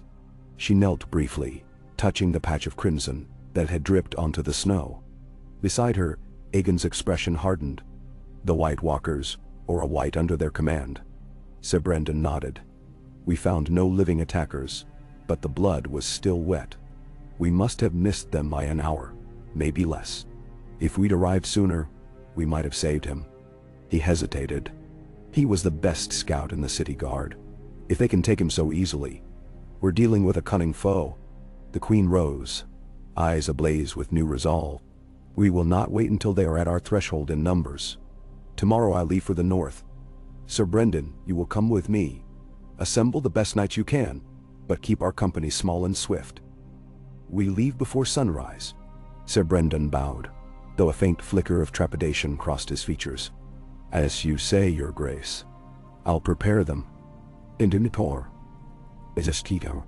She dismissed him, and he strode off, barking orders at the men to stable the horses, sharpen their blades, rest while they could. The Queen stood in the swirling snow of the courtyard, head tilted as she stared at the massive shape of the Red Keep's battlements overhead. Aegon watched her quietly. Her voice, when it came, was steady. "This changes nothing. Only affirms that we must go. If they are bold enough to strike within a league of the city walls, it's only a matter of time before a larger force appears." Aegon nodded. "We should be certain to bring enough oil for torches, pitch for flaming arrows. Steel alone will not suffice if we face whites." She agreed, mind already racing. "We'll speak with the armorers at once. Whatever we can do in one night. If we had dragonglass, it might help, but none is at hand." They walked toward the armory, steps quickening as the swirl of snow thickened. In the blink of an eye, fresh drifts were piling up along the edges of the courtyard, and the cold pressed in. A stable boy leading 2 horses stumbled, half blinded by wind-blown flakes. No living memory recalled a winter this fierce in King's Landing, so far south. It felt like a siege already. The city under assault by the environment itself. The armory was a long, low building adjoining a corner of the keep. Inside, a dull red glow cast dancing shadows across racks of swords, axes, and leather jerkins stacked along the walls. A handful of blacksmiths toiled at forges, the clang of metal echoing as sparks flew. The heat inside was a punishing contrast to the cold outside, yet it was also a welcome relief. The queen's cheeks tingled as warmth spread over her face. Aegon brushed snow from his cloak, pausing to look around at the rows of steel. Master Tommen, an older smith with arms like tree trunks, bowed as they entered. "Your Grace, my lord, we've been working day and night as per the council's orders, but we're low on fresh iron ingots, and we can only reforge or sharpen so many existing weapons." The queen surveyed the racks. "We leave tomorrow, Master Tommen, bound for the north. We need your best steel. Spears, swords, arrowheads that might be quickly retrieved. We also need casks of oil for making torch arrows. Have we enough?" Bento Bat. Tommen rubbed a grimy hand over his forehead. "We're doing what we can, but it's never enough." The realm wasn't prepared for an onslaught of the dead. He glanced at Aegon uncertainly, then back to the queen. "I'll gather what we have. We'll load them on wagons or mules." She nodded. "Pack animals, yes, and have them ready before dawn. Priority goes to the knights who ride with me and to the city guard who remain. Everyone must have fire at their disposal." Tommen bowed low, then hurried off to bellow instructions at his apprentices. The queen watched him go, then turned to Aegon. "What else can we do? The city's forging capacity is limited. Our supplies are short. Even if our trip north succeeds, can the rest of Westeros do better than this?" Aegon rested a hand on a sword pommel beside him. "I remember a time when the entire realm bent its knee to the Targaryen name, forging a single cause. Perhaps that memory alone can help. Right now, everything is scattered. Each region fights winter in isolation, and the White Walkers exploit that. But if you personally go to them, some old loyalty might awaken." She managed the smallest of smiles, though it did not reach her eyes. "We can't rely on old legends alone, but I must try. And with you at my side, perhaps they'll realize something larger than their petty feuds is at stake." They left the armory, crossing a short corridor that led to the main keep. The temperature dropped again, a wave of icy air swirling around them. As they passed under an arch, the queen paused to peer through a slit window that overlooked the city. Frost framed the glass. In the distance, she could see the harbor. It looked half-frozen, lumps of ice bobbing like strange islands. She imagined the sound of creaking hulls as ships fought to remain afloat. The thought of men out there, chipping away at the ice in a desperate attempt to keep the harbor open, tugged at her heart. So much labor, so much risk, yet they had no choice. They reached the great hall, where knights had finished clearing the outrider's body from sight. A hush still lay over the space. One of the Kingsguard approached, bowing to the queen. "Your Grace, the Septon stands ready to perform last rites for the fallen scout. Will you attend?" She exchanged a look with Aegon, then nodded gravely. "Yes, we owe him that respect." They followed the Kingsguard through a side passage down a flight of steps. The small sept adjoined the main keep, a modest chapel rarely used by the Targaryens of old, who often held their own faith in dragons and ancient Valyrian gods. Yet in more recent generations, the faith of the Seven had grown stronger here. Now the queen slipped quietly inside the sept, where candles sputtered on iron sconces. A handful of men stood at the front, Sir Brendan and a couple of the Outrider's closest comrades. The Outrider's body lay on a wooden table draped with white cloth, face covered except for the mouth and jaw, which were taut with the mark of pain.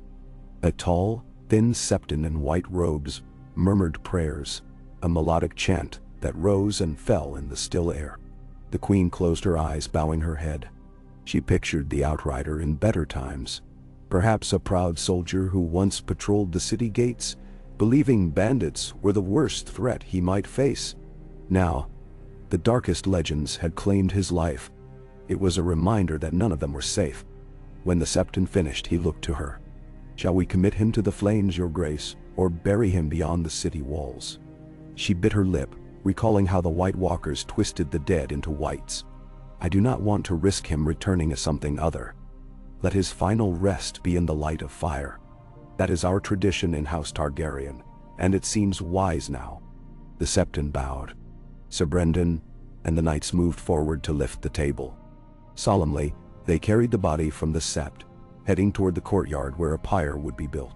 The queen lingered a moment, arms crossed over her chest.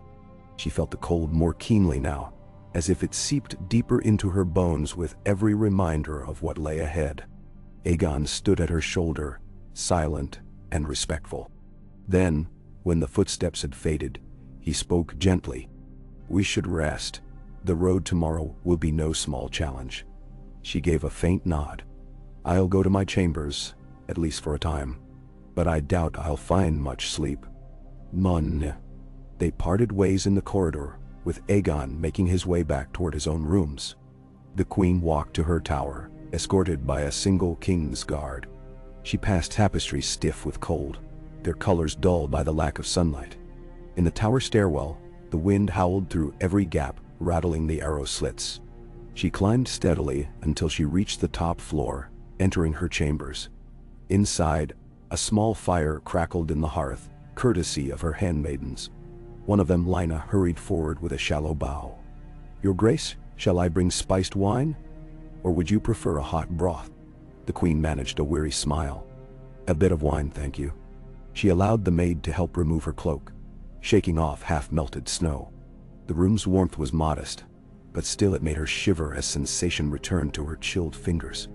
She sat near the hearth, gazing into the flames, remembering the old lore that the Targaryens were one with fire.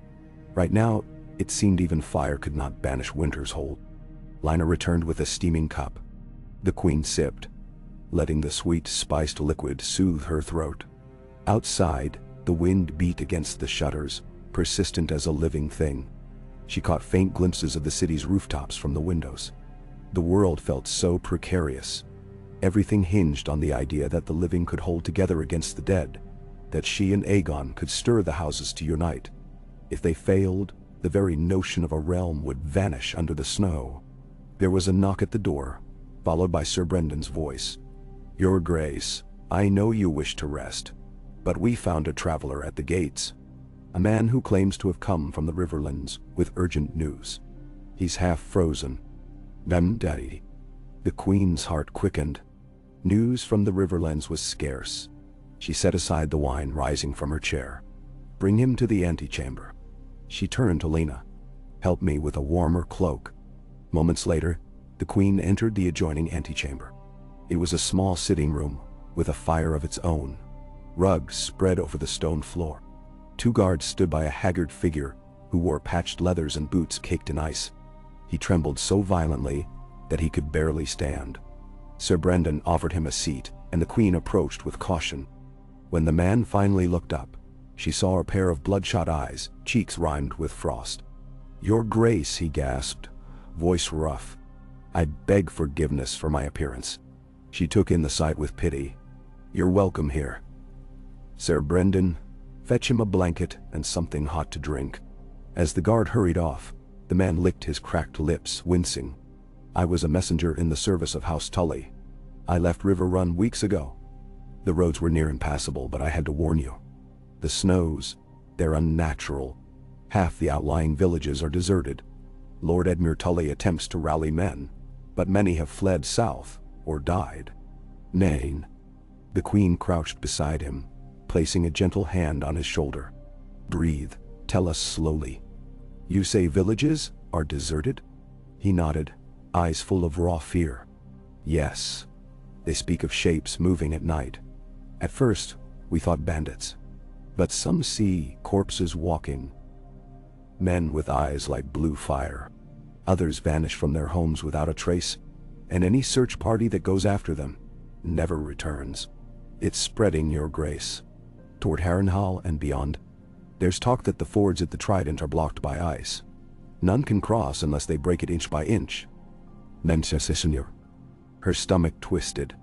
The Riverlands were not far from King's Landing, at least in normal times. Now, it sounded as though the White Walkers and their whites were methodically encroaching, leaving behind a swath of terror. "Have you heard anything from the north? Winterfell?" The man gave a hopeless shrug. Only rumors. Some say Winterfell still stands, locked in endless night. Others claim the Boltons turned traitor and opened the gates to whites. We can't verify it. Word changes by the day. Now, Sir Brendan reappeared, handing the man a steaming mug and draping a thick blanket over his shaking shoulders. The messenger gulped the drink, relief momentarily flooding his features. The Queen rose, exchanging a grave look with the knight. We ride for the north tomorrow, hoping to uncover the truth. It seems we must pass through the Riverlands. Do you think we can even reach River Run? The man shuddered. I cannot say, Your Grace. The roads are dangerous, but River Run should still be safe for now. Lord Tully won't turn you away. But the land between is a wasteland of drifts and ice. If the dead roam there, you'll need more than swords. Then, she closed her eyes a moment, steeling herself. We have a dragon. The man blinked, uncertain, as if he'd misheard. Then his gaze flicked to Sir Brendan, who offered no correction. The messenger's mouth parted in awe or disbelief. A dragon? I never thought to see one in my lifetime. That might change everything. Sir Brendan nodded grimly. Or it might draw the enemy's attention. One way or another we won't cower. Nisa. The Queen dismissed the messenger kindly, telling him to rest in the keep's guest quarters, to recover from his harrowing journey. She promised him fresh clothes, a chance to warm himself. Then, as the door closed behind him, she moved to the window, staring out at the swirl of snow that refused to relent.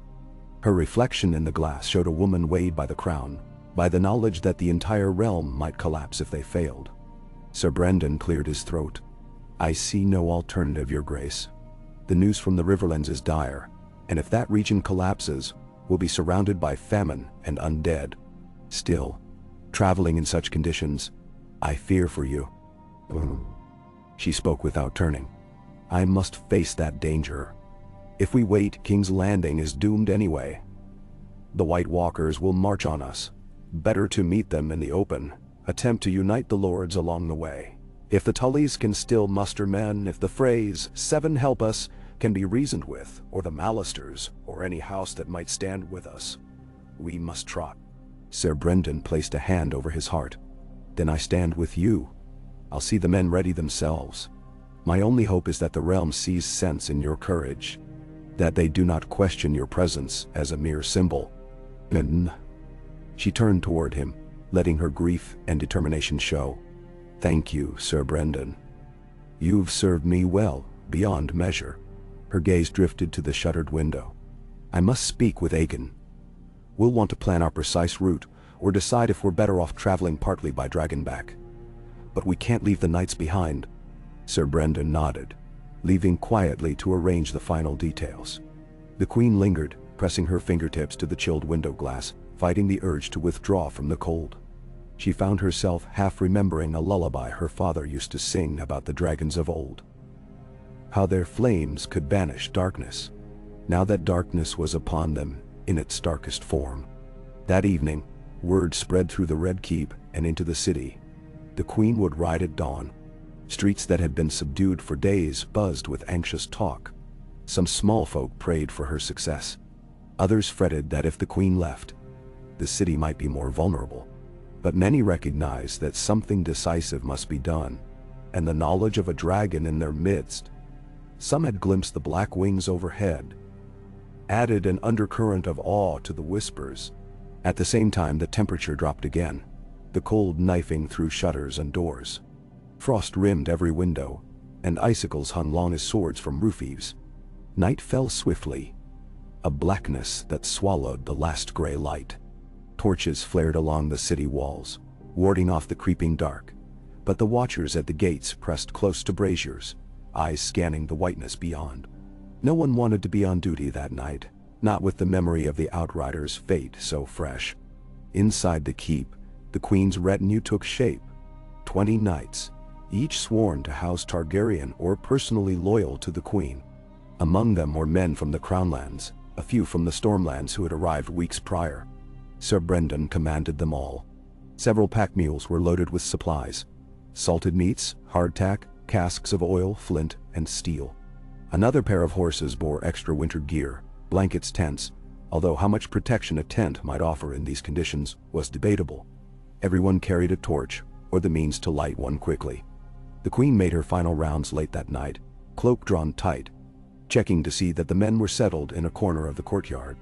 Many tried to sleep in bedrolls on a layer of straw near the stables. A small fire guttered in a pit, ringed by knights, exchanging quiet words or silent thoughts. From time to time, she caught them glancing at the sky, as if bracing for some dread shape to materialize. But all was silent overhead. Balerion roosted on one of the upper ramparts, an immense shadow perched against the moonless sky. At last, she returned to her chambers. Lina offered to stay and serve, but the queen waved her off, wishing the girl to find rest. She was alone with the dancing flames in the hearth. She paced the room, trying to calm the swirl of her thoughts. Tomorrow's journey might be her last, if the worst came to pass. She felt a flicker of fear. She was queen, yes, but she was also mortal. House Targaryen's blood gave her no guarantee against an enemy that controlled death itself. Her mind drifted to Aegon, to the promise inherent in his return. Could a figure from the dawn of Targaryen rule truly stand against the White Walkers?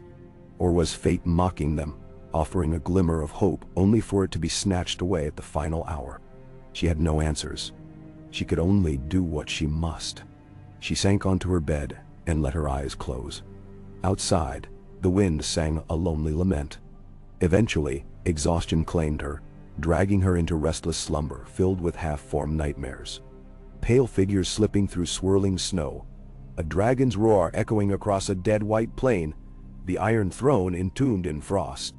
She woke more than once, breath catching in her throat. At some unknown hour, she drifted into deeper sleep, not stirring again until the faint pre-dawn light seeped through the shutters. When she rose, the cold greeted her like a silent sentinel. She washed her face in a basin of water that was half iced over, then dressed in thick breeches, a quilted tunic, and layered furs. Lina arrived with a simple breakfast: bread, cheese, and mulled cider. The queen forced herself to eat, needing strength for the ride ahead. She could barely taste the food, for anxiety was a weight in her stomach. Before the sun even crested the horizon, the queen emerged into the courtyard, where her escort was already mounted or saddling up. Torchlight flickered against the high walls, revealing steam rising from the horses' nostrils. A hush lay over the men, no boasts or loud chatter, only the subdued readiness of those who expected a grim journey. Sir Brendan greeted her, bowing stiffly in his saddle. "Your Grace, everything is in order. The gates will open at your command." She nodded, glancing around. Aegon stood near the front, beside a black destrier. His own armor glinted in the uncertain light. He had a heavy cloak draped over his shoulders, trimmed with dark fur. Slung across the saddle was a bundle of supplies. On his hip, the Valyrian steel sword, its black hilt shaped like a dragon's head, gleamed faintly. The queen mounted her mare, a sure-footed animal accustomed to winter roads, at least as much as any southern horse could be. The stable master had insisted it was the best steed they had. She patted the horse's neck, murmuring reassuring words. The mare stamped the snowy cobbles as if sensing the tension. Aegon lifted his gaze to the keep's towers, where Balerion perched, a dark shape etched against the sky. The queen followed his line of sight. "Will you ride Balerion first, or remain with us on horseback?" He weighed the question, gloved hand stroking the destrier's mane. "I'll stay with you for now, to keep the knights calm and guard your flank. If we face trouble, I can call Balerion. He'll not stray far." She was silently grateful. The men might draw comfort from having Aegon among them, rather than swirling overhead like a distant phantom. And if they encountered immediate danger, a swift flight might prove essential. The queen turned to the guard at the gatehouse. "Open the gates." With much straining and grunting, the heavy iron-bound doors swung wide. A gust of pre-dawn wind cut through the courtyard, making torches sputter. Beyond the walls lay King's Landing's outer streets, where a handful of onlookers had gathered in the early gloom. Word of the queen's departure had spread, and a few hopeful souls called out blessings or prayers. The city itself seemed half dead. The narrow alleys shrouded in drifting snow, roofs sagging under ice. Leading the way, the queen set her mare into a steady walk. Her breath plumed before her face, and the clang of the knight's armor echoed in the silence. Aegon rode beside her, features calm. Sir Brendan formed up on her other side, reins gripped tightly. Behind them, the rest of the company formed a column, pack animals in the middle, flanked by mounted guards in front and rear. They passed through the narrow streets of the city, stepping carefully around snowdrifts that rose waist-high in some places.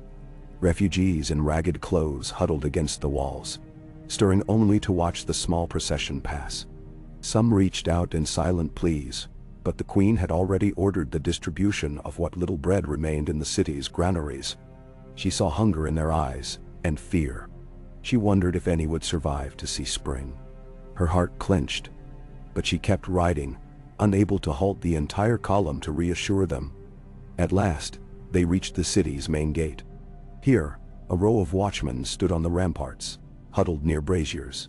The gate swung open, revealing the King's Road stretching north, flanked by fields now buried under deep snow. A final wave from the guards, and the queen led her band outside the capital's protection. The plain beyond was eerily quiet. A sky so heavy with gray clouds it seemed the sun might never fully appear. A faint purple glow lingered on the horizon, the day struggling to be born. The hooves of 24 horses crunched over crusted snow, leaving a single line of tracks behind them. Steam rose from every muzzle, and men hunched in saddles, heads lowered against the biting wind. The queen urged her mare into a gentle canter, hoping to keep warm. Aegon matched pace effortlessly, his posture fluid. Occasionally, he glanced overhead, and she guessed he was checking if Balerion circled somewhere above. But the clouds were thick. No dragon silhouette pierced the gloom. They pushed north, following the King's Road as best they could. Drifts sometimes spilled over the path, forcing the knights to dismount and clear passages. The hours dragged on, a monotonous slog through white terrain. The only sounds were the horses' labored breaths, the creak of leather tack, and the distant moan of wind. Twice, they passed abandoned farmsteads, shuttered and half-buried. No sign of life. The second farmstead had a door torn from its hinges, a table overturned inside. Spatters of blood dotted the threshold.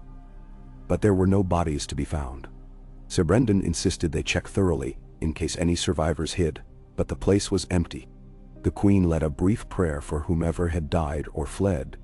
By midday, such as it was, the sky remained a ceiling of pale gray. The queen called a halt in a sheltered copse of pines. The men huddled around, grateful for even this sparse protection from the wind. They shared water and hardtack, chewing wearily. Aegon dismounted and walked the perimeter, scanning the tree line for any sign of watchers. Nothing stirred except the branches, weighed down by snow. The queen approached him quietly. "It all seems deserted. I keep half expecting to see an army of whites rising from behind every drift. But maybe they've gone deeper north, or they lurk out of sight until nightfall. Maybe." His breath clouded the air as he spoke. "The White Walkers prefer darkness, though they can move by day if they choose. We can't underestimate them. But you're right, they often strike suddenly from shadows to sow terror. They might be content to pick off wanderers until their numbers grow. We should remain vigilant." He glanced at the men, who warmed themselves with quick sips of ale and clumsy jokes that didn't quite hide their fear. "The day is short, and we won't reach any large holdfast before dark. We might consider pressing on a bit more, then seeking a defensible camp for the night."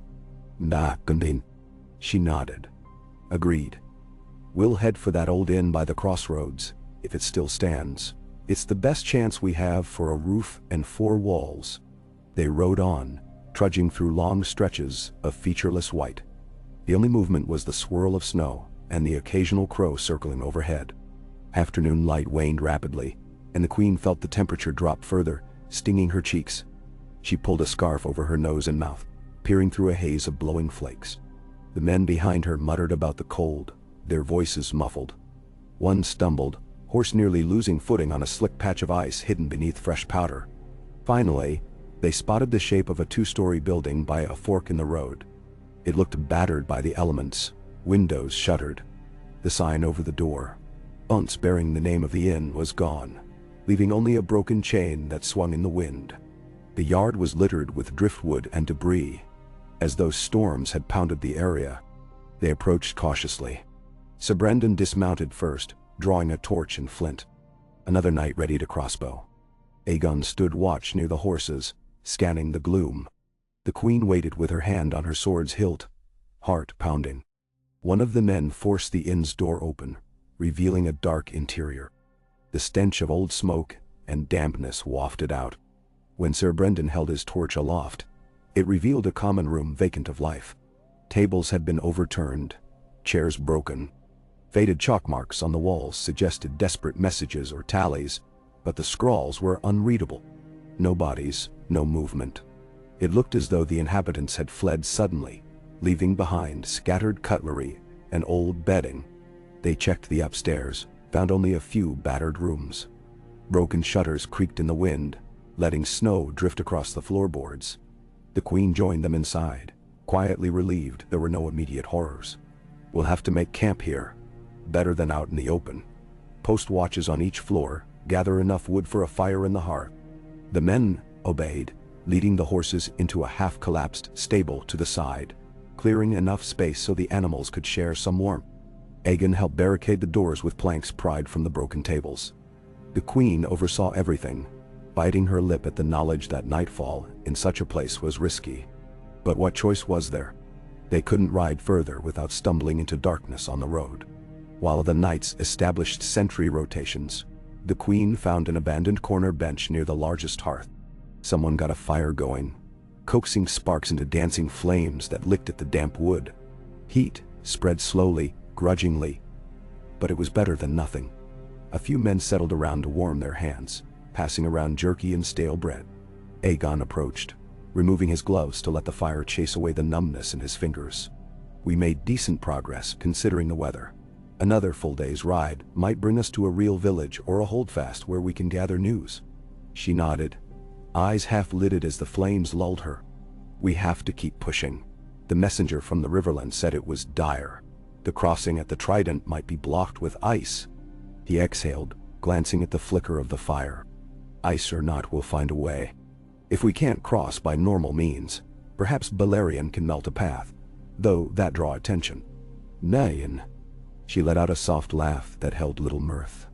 "At this point, secrecy might be impossible. If an undead legion roams, they'll spot our fires or smell our presence. I'd rather not be caught in the open with no retreat." They exchanged a meaningful look.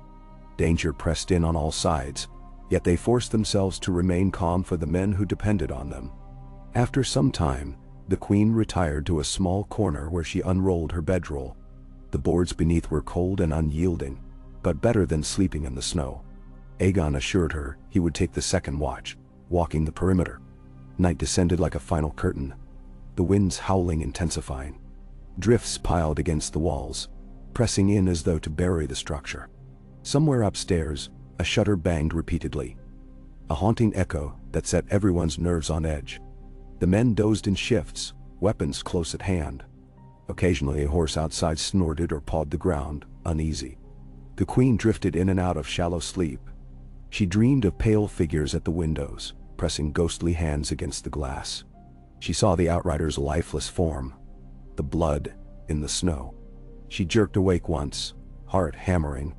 In the gloom, she saw only the soft glow of the dying hearth and the blurred shapes of men dozing. Aegon stood by a gap in the boarded window, looking out into the swirling dark. His profile was sharp in the faint light, silver hair catching the glow from embers. She listened, half fearing she'd hear scratching at the walls or the moan of wights. But only the wind replied, a low keening that sounded almost like distant lamentation. Clutching her cloak tighter, she lay back, letting exhaustion pull her under once more. Thus they passed the first night of their journey. Huddled in that abandoned inn at the crossroads, the swirl of winter encasing them like a tomb. None knew what awaited them in the Riverlands or beyond, only that they had crossed the threshold from which there was no easy return. If they failed to unite the realm, if the White Walkers closed in from the north, King's Landing might fall as well. For now, though, they endured the night in uneasy vigil, with a single flame in the hearth, and the knowledge that a dragon soared somewhere above, waiting to meet the enemy, in a final cataclysmic dance of ice and fire.